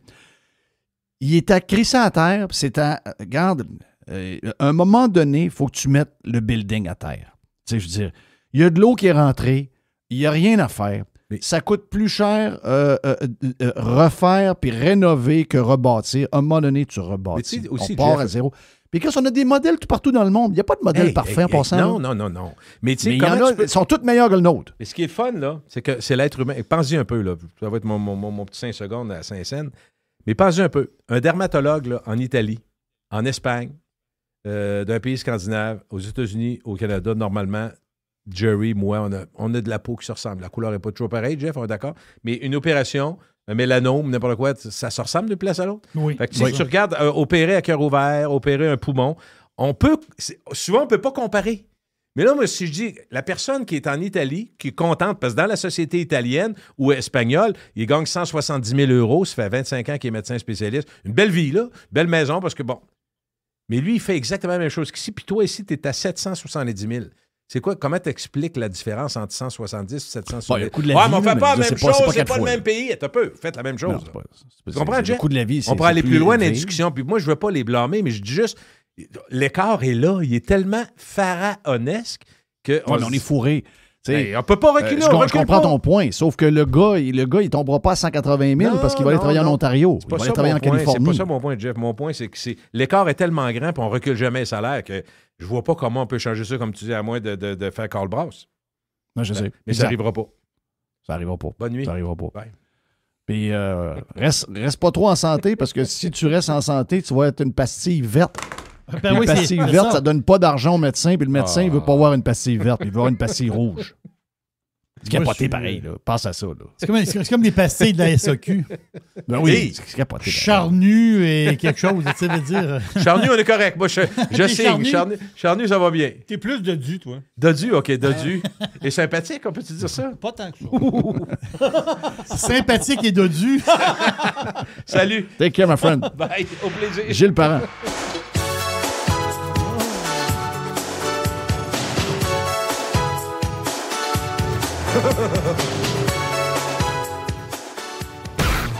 Worldwide. Radiopirate.com. Next.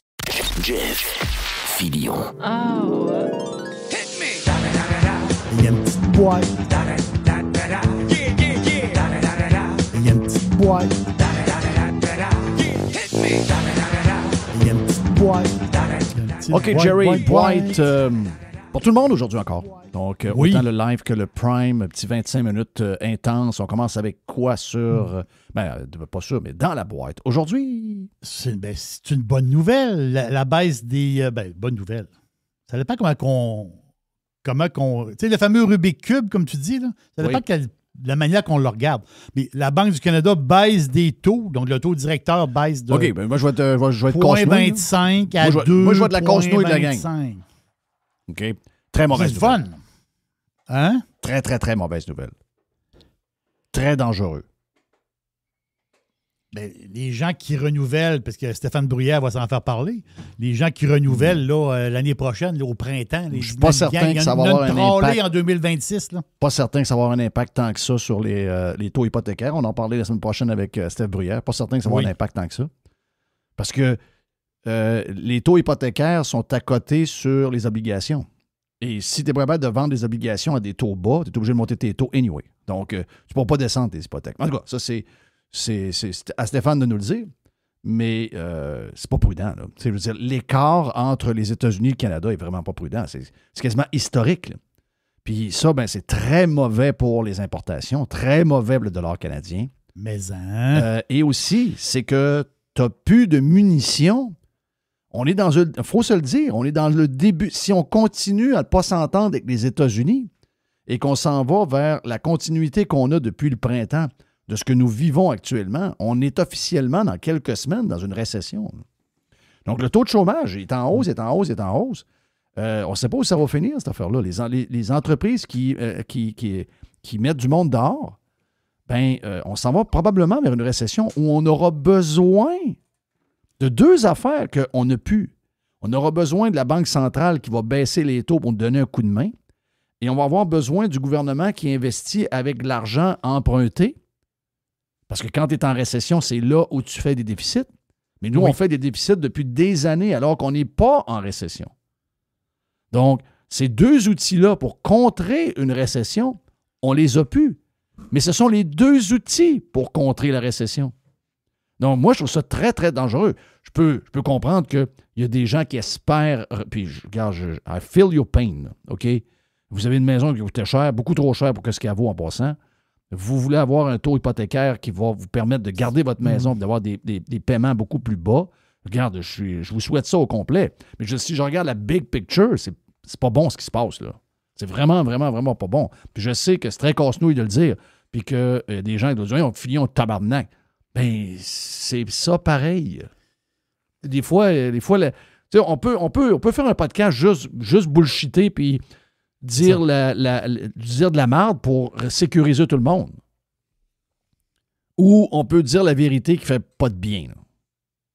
Donc, j'aime autant vous dire ce que moi je pense, puis je sais que je ne me fais pas d'amis en disant ça, parce que les gens veulent avoir des bottes d'eau pour le renouvellement de leur maison.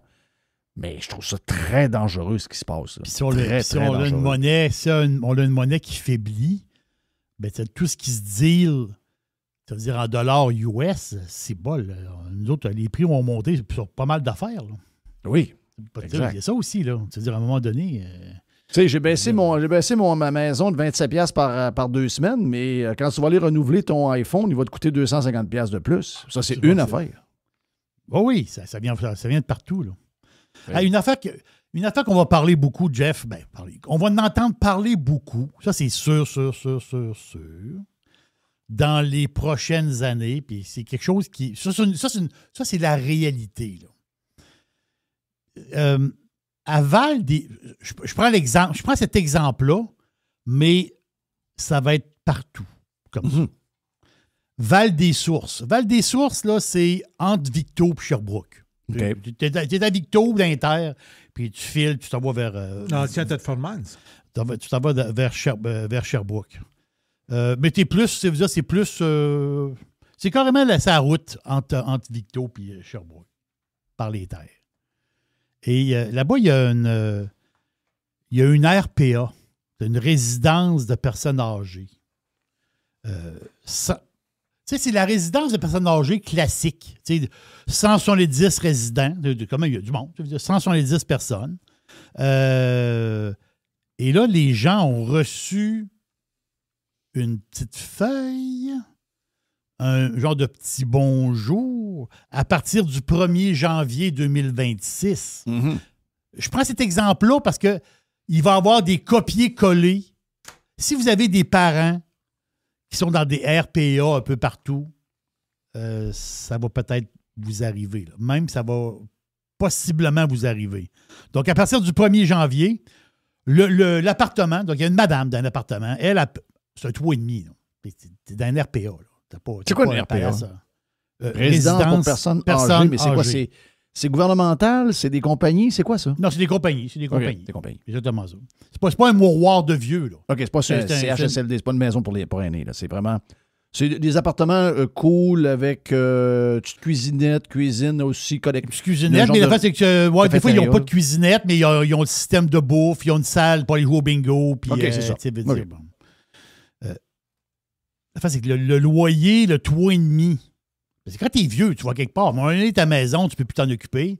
Tu vends la maison, tu t'en vas dans un RPA. Alors, je me fais placer, puis bon, j'ai moins de jambes, puis j'ai moins de ci, moins de ça, puis...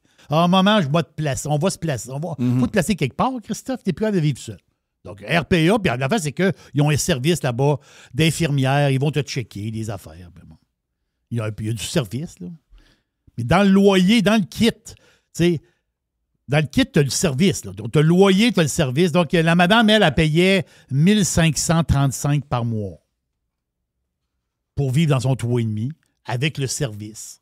Puis, le soir, il y a quelqu'un de garde le soir, puis la patente. Là, elle va se faire monter son loyer à 1625 par mois à partir de janvier. Donc, c'est 90$ par mois de plus. Oui, donc 1 000 de plus par année. Bon, c'est ça. Là, tu dis, ouais, là, c'est un coût. Tu dis, ouais, OK, c'est dole, mais tu sais, ça... Ouais, c'est tough. Ça, c'est plus tough. On va passer à travers. Fixe, là. Ça, on appelle ça les services réglementés, puisqu'il y a des genres de règlements gouvernementaux où ce que tu peux pas squeezer les vieux. Tu peux pas dire aux vieux... ça va être 350 de plus. Ça, tu peux pas le faire. Donc, ils ont comme des normes. Je sais pas c'est quoi les normes, mais ils ont des normes de... Mais ça, c'est des services. Ça, c'est le service réglementé. Tu as les services non réglementés. La bouffe. Oui, la bouffe. Donc, la madame, elle payait 250$ par mois pour sa bouffe. Déjeuner, dîner, souper. Déjeuner, dîner, souper, les toasts, la petite patente, la soupe. Puis le soir, le petit lunch qui a du sens un peu. Puis tu sais, elle est contente de son petit lunch le soir, les patates pilées, puis le steak haché. Puis tu sais, c'est pas un mouroir du gouvernement avec une splotch de marde, là. C'est une place, Christophe, que le monde ne mange pas pire, puis c'est le fun. Oui, un petit spag avec une sauce. Un petit spag. C'est ça, une sauce pas pire, là. C'est ça, une soupe, puis des biscuits soda, puis tu sais, un petit lunch le fun. Puis des fois, même les vieux, ils peuvent donner leur avis. Ils disent, nous autres, on n'aime pas trop ça, ces affaires-là. On veut pas de riz, on veut des patates. Puis, les vieux, ils prennent 3 repas par jour, ben c'est plus 2. Non, ils prennent 3. Ah ouais. Ils vont jaser, là. Ils jasent aussi, là. Le matin. Mais ça fait 90 repas par mois. Donc, oui, c'est ça. Ça veut dire que le prix, c'est le vrai prix, ça, 250? Le prix, elle a payé 250 par mois. 250. Donc, ça veut dire 80. Ça revient à peu près à 3,5$ du repas. C'est ça. À peu près ça. Peut-être le matin, c'est une toast et un café. Là. Tu veux dire, il ne mange pas grand-chose. Là, l'affaire, c'est qu'elle a payé 250 par mois, mais comme je viens de te dire, c'est non réglementé. Mm-hmm. Et là, elle va passer à 720 par mois pour la bouffe. Zéro surpris. Un peu, là. Ben, tu dis, oui, la bouffe a monté. Oui, la bouffe a monté. Les salaires ont monté. Ben oui, tout a monté. L'autre affaire-là a monté. Donc, la RPA, ils ne peuvent pas t'assommer sur le prix du loyer. Ils te donnent un 90$ de plus. Mais sur la bouffe, ils vont y chercher un 470$ de plus. Donc, 410 plus 90, ça fait 560$ par mois d'augmentation. Puis si tu veux vivre là, c'est 6700$ par année, Jeff. Welcome. Ben oui. Et là, le système est au-delà d'un peu. Là, ta mère. Le modèle est fini. Le modèle est fini. Allez-vous finir par comprendre, tabarnak? Que notre modèle, c'est un problème, puis il est fini. Du monde dans des cuisines, des hosties de jobs qui devraient... des jobs à 11$, 50$ qui sont rendus à 27$ de l'heure. Ça peut pas tenir. Oui. On vous le disait quand vous étiez sur vos calices de patentes à 15$, puis à 16$, puis à 20$ de l'heure. Les affaires de QS, puis de la gauche, puis des politiciens, puis des syndicats, puis... Parce qu'on le sait qu'après ça, le syndicat, une fois que le salaire minimum est rendu à 20$ dans les cuisines de même, bien que le syndiqué qui était à 35$ monte à 49$. Ben ça donne ça. Ça donne l'inflation la plus forte en Amérique. C'est le modèle québécois. Depuis des années que c'est le même. Pense à ça. Ça peut pas tenir. Ça peut pas tenir. Quand tu as 170 personnes qui mangent 3 repas par jour, c'est pas un gars qui rentre là le matin mêler un peu les cheveux dans les airs qui a gamé toute la nuit. Là. Non. Tu as des vrais gestionnaires. Il faut qu'ils achètent la bouffe. Oui. Il faut qu'ils préparent les repas. Il faut que ça prenne planification. Donc, il y a des vrais... C'est une job que je me suis fait offrir même. Il y a une maison de vieux à côté de chez nous. À côté de chez nous. Là. Moi, je vois à 500 mètres de chez nous, j'ai une maison de vieux flambant neuf. C'est neuf. C'est quoi ton défi? C'est de faire de la bouffe à 4$ leur repas à peu près? C'est ça. Ben, le défi, c'est ça. Mais moi, parce que je parlais avec quelqu'un, puis le gars, il cherchait, à l'époque, dans le temps, il cherchait... parce que oui, ils ont des cuisiniers, ils ont du monde qui font cuire les patates pilées, mais je veux dire, tu as quelqu'un qui s'occupe de la gestion, les achats, et faire des repas à un prix qui a de l'allure, puis que le monde soit content. Parce que le monde paye assez cher pour vivre là. Je te dis pas que c'est une RPA comme celle-là à Val-des-Sources. C'est une RPA haut de gamme, mais quand même, il y a une certaine... Est-ce que je peux faire l'avocat du diable? Non, oui. Oui, vas-y. Comment tu peux payer tout ce monde-là puis la bouffe pour 170 personnes qui te donnent à peu près 2500$ par année? Donc, ça veut dire 100 fois 2500, 100 fois plus un autre 70. Donc, je fais le calcul vite du montant total. La cuisine en stainless, les ustensiles, les nappes, les napkins, le monde qui est en train de le faire, la bouffe qui est livrée par des camions. Est-ce que c'était pas un peu trop bas, ce montant-là? Je pose la question. J'en ai aucune idée. C'est toi le cook, là. Je te pose la question. Justement, ça prend un gestionnaire, ça prend un gars qui fait les achats, qui prévoit les menus, qui calcule combien ça revient par assiette, etc. La soupe, faut pas qu'elle coûte plus que 15 cents la portion. Tu sais, ça prend quelqu'un qui connaît ça, mais il faut que tu le payes, cette personne-là. Oui, il faut que tu payes ce monde-là. Là.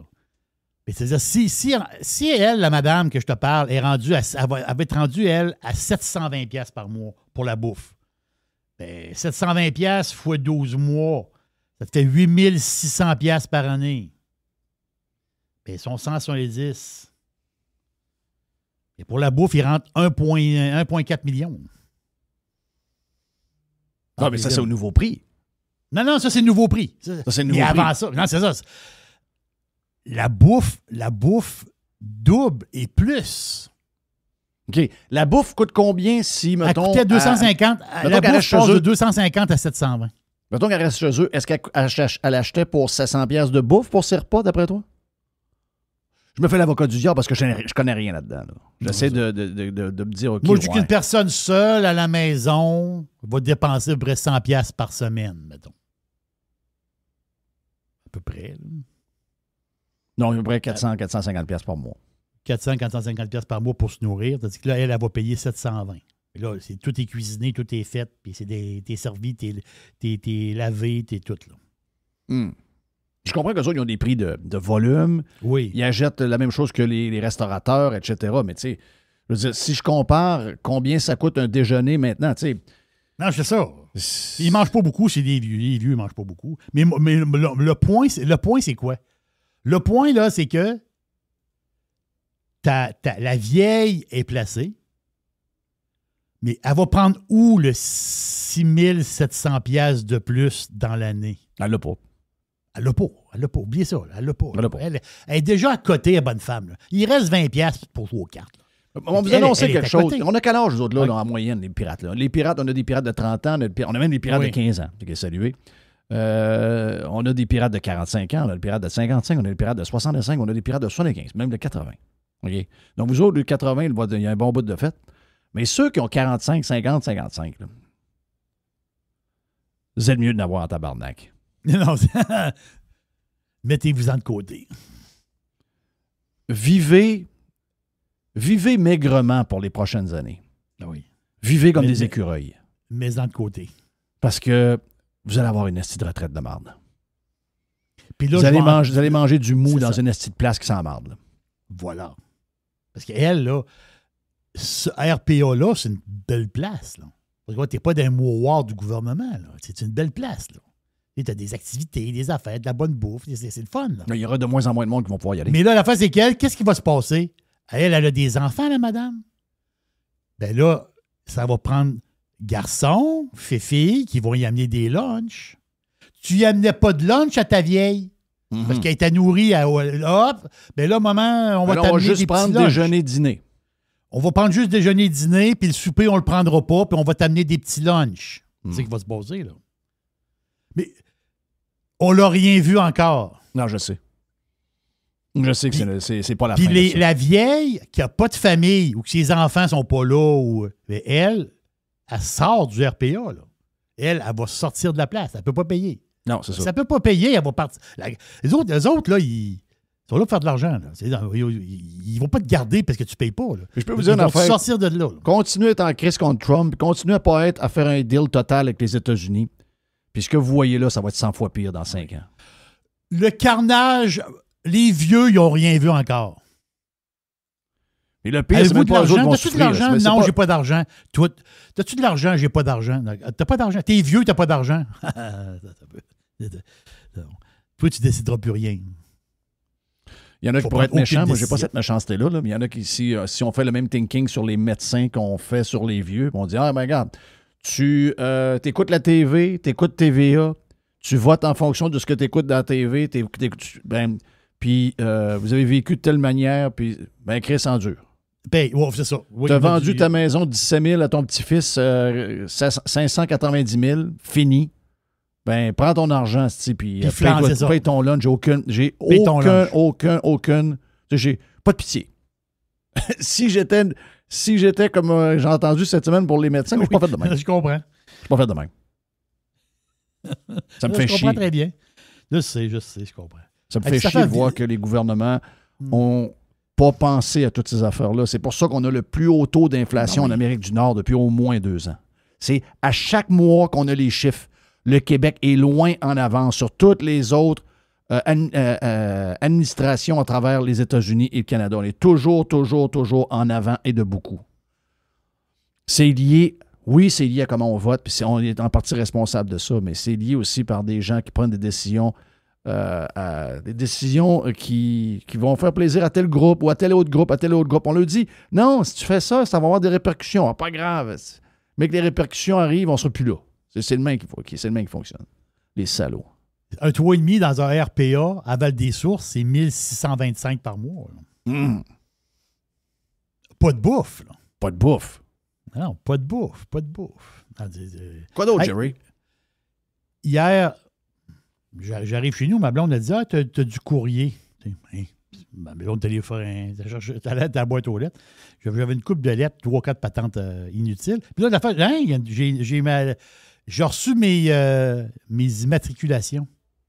Parce que par mon nom de famille, moi, mes plaques, c'est novembre. Tu sais, ça marche par les noms de famille, ça, les plaques.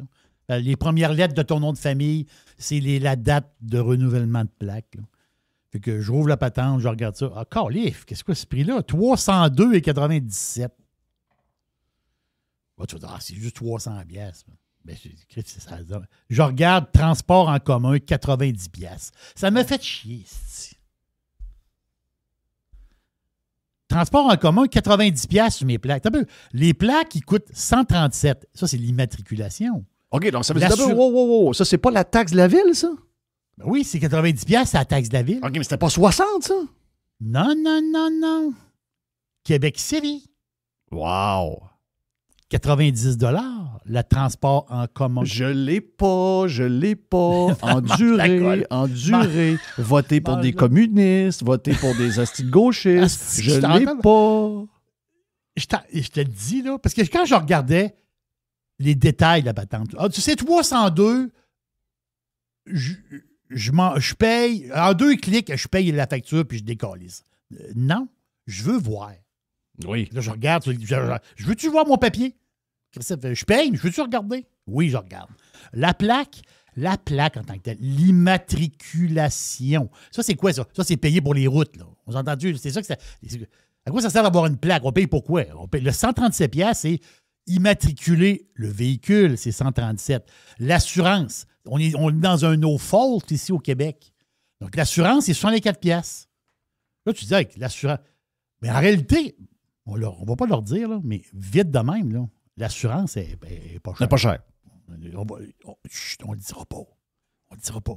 En même temps, ils calculent l'assurance en fonction de ça leur coûte. Là. Ils font pas de cadeaux. Non, je comprends, mais ça veut dire le système no fault n'est pas si. C'est pas ça qui nous égorge. Là. Non. C'est sûr que si demain matin, il y a des poursuites quand quelqu'un est en tort, puis ça coûte 1 million à l'assureur, ben tu peux pas t'assurer pour 60$. Non, ça c'est sûr. Ça va coûter tu as 400$. des frais là, tu as des frais là-dedans, tu as des taxes là-dedans, tu as de la crossage. Mais l'affaire, c'est que moi, je le prends pas, le 90$. Là. Hey, c'est 90$. Ben, c'est la merde. Pour le transport en commun. Attends un peu. C'est la merde. Ma blonde aussi, c'est 90$. Oui. Oui. La maisonnée, c'est 90$. Ils veulent plus que tu aies de char. Ils veulent que tu prennes l'autobus. Non, c'est ça qu'ils veulent. Ah oui. Je t'en ai parlé en début de semaine dans le boursicotage. Les résultats financiers. Jeudi, 16h05. Résultats financiers de la pomme. Apple. Il y a une affaire spéciale. Tu sais, on a entendu parler que l'iPhone 17... L'iPhone 17, ça va bien. Tu sais, les ventes, on a entendu parler des l'iPhone 17, ça va bien. Mais là, l'affaire, c'est qu'en lisant un peu de même, puis là, on va voir les détails. On va voir les détails, justement, sur les résultats dans les résultats d'Apple. J'ai hâte de voir ça. J'ai hâte de voir les détails de ça. Parce que, tu sais, le stock d'Apple, il monte, il grimpe. Là, tu te dis, ouais, la tendance est quand même pas pire. Sauf que il commence à avoir des doutes un peu sur le marché. Je sais que tu en fais partie un peu. Puis Jonathan Hamel aussi commence à en faire. Il y a du monde qui commence à signer des cloches. Je vais t'en parler dans une seconde. Mais juste dire, Apple, quand tu décortiques la patente, l'iPhone 17 d'entrée de gamme, tu sais, le iPhone 17 ordinaire, ça se vend au troc. Le iPhone 17, le gros, là, qui est fait solide, là, le gros iPhone Pro, modèle Pro, là. Il y a un orange, là. Il y a le gros orange qui est là. Oh, le gros orange. Tu as un genre de gris, là, le gros, là. C'est lui qu'on l'aime, d'autres, là, parce qu'on ne voit pas clair. Là. Ça se vend au troc.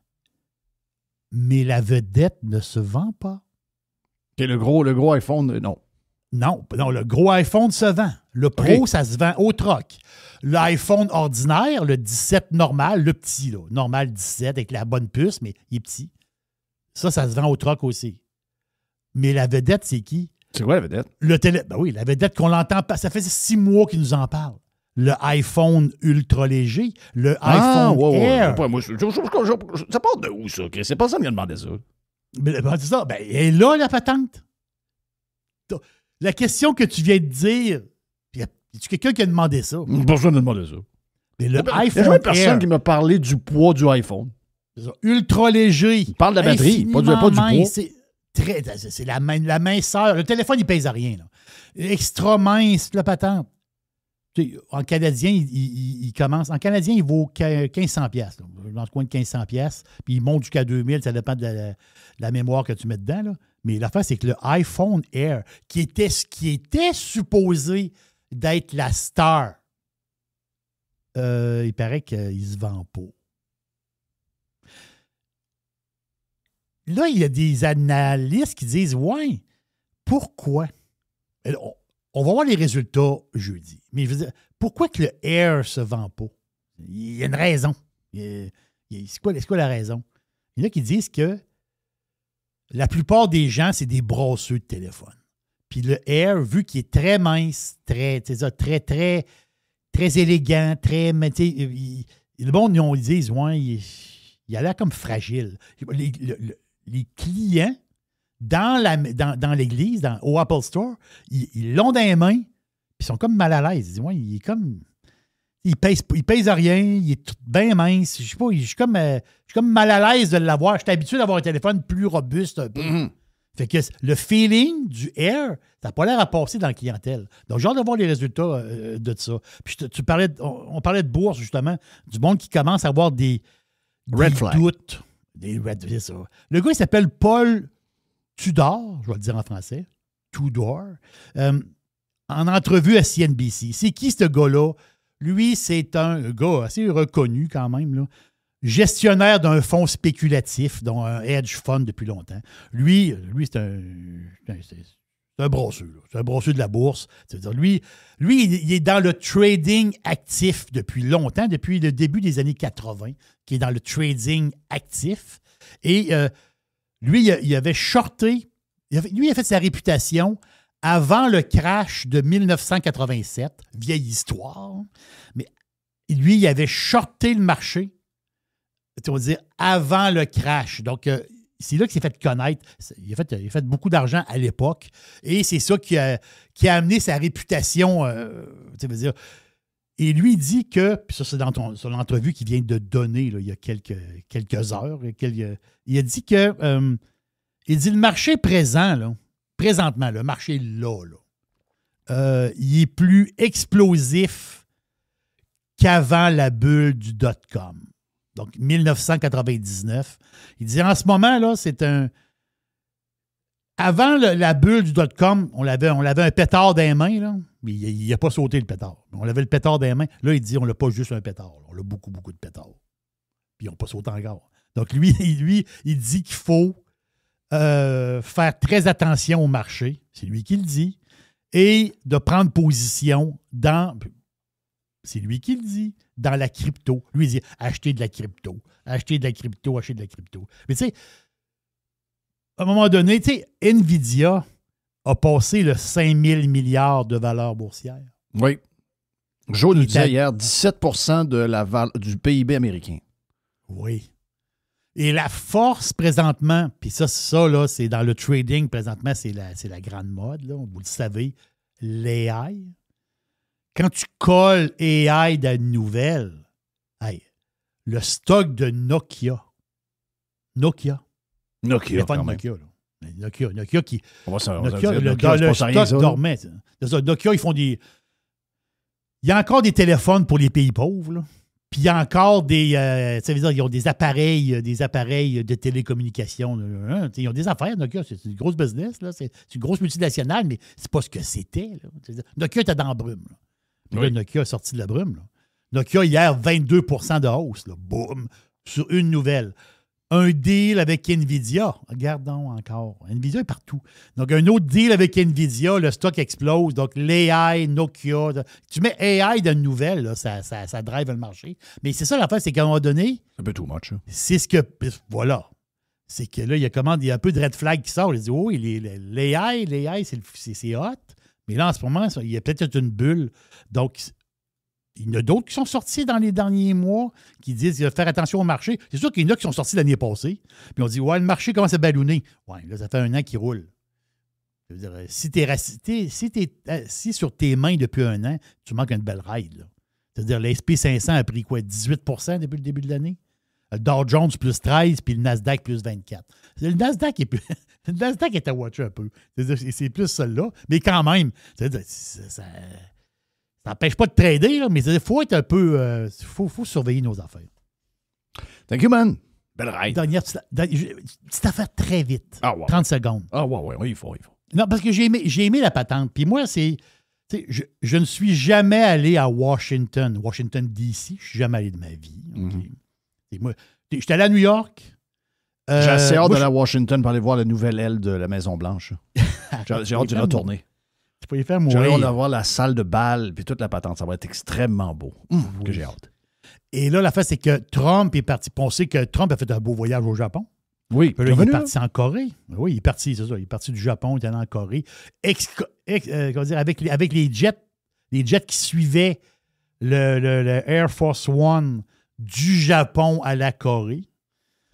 On s'entend-tu que c'est Corée du Sud. Donc, il y a des weirdos en Corée du Nord, des fuckers qui sont là. On s'entend-tu que le faut que tu passes par là.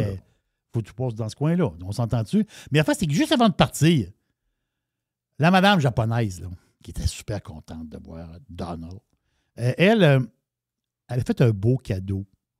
C'est vrai qu'elle a été demandée pour voir Carney. Carney a dit j'aimerais ça voir la madame du Japon. Puis elle a dit j'ai pas le temps. T'as entendu ça? Non, j'ai pas entendu. Oui. Arrête. Ouais, j'ai pas le temps. Elle n'a pas le temps. Non, elle n'a pas le temps. Non, elle n'a pas le temps, t'es gauche. Elle n'a pas le temps, voyons. Elle n'a pas le temps. D'autres affaires à faire. Et la face, c'est qu'elle a donné 250 cerisiers japonais. Wow. Parce que Trump a... Oui, tu sais, il y a le projet de la Maison-Blanche. Puis il y a un autre projet aussi, tu sais, d'embellir la ville de Washington. Parce que à Washington, puis ça, c'est une affaire que je veux voir un jour. Tu veux aller dans le temps de l'année où les cerisiers japonais sont en fleurs. Voilà, la fameuse fête du Cherry Blossom, qui est en mars. Oui. Ça change à chaque année, les dates de ça. Oui, dépendamment du genre de printemps que tu as. Là. Mais Jeff, c'est de toute beauté. Là. Mais hein? Moi, je vois des images de ça, je capote. Moi, je suis un gars de neige. J'aime ça, ces affaires-là. Je suis un maniaque de ça. Il y a 3800, en ce moment, à Washington, il y a 3800 cerisiers japonais. C'est un cadeau qui a été donné, ça, il y a très longtemps, des années 15, des années 20, là, dans ce coin-là. Je pense que c'est avant la Première Guerre mondiale. Il y a une raison là, du cadeau. Mais la fin, c'est qu'elle a dit, vous repartez pas les mains vides.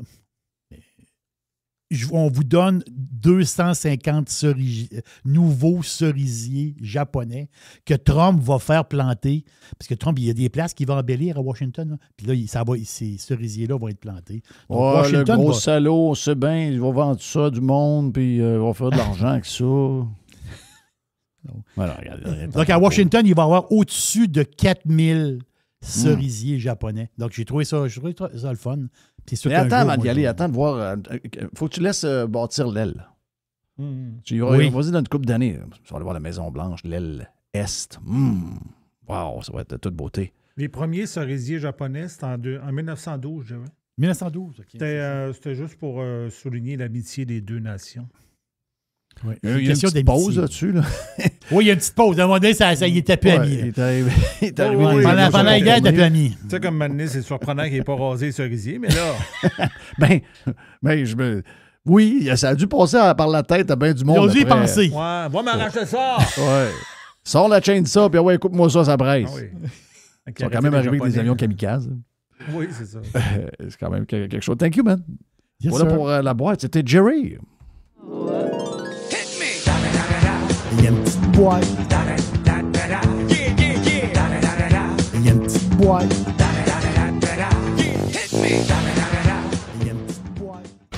Pirate est fier de l'être. Radiopirate.com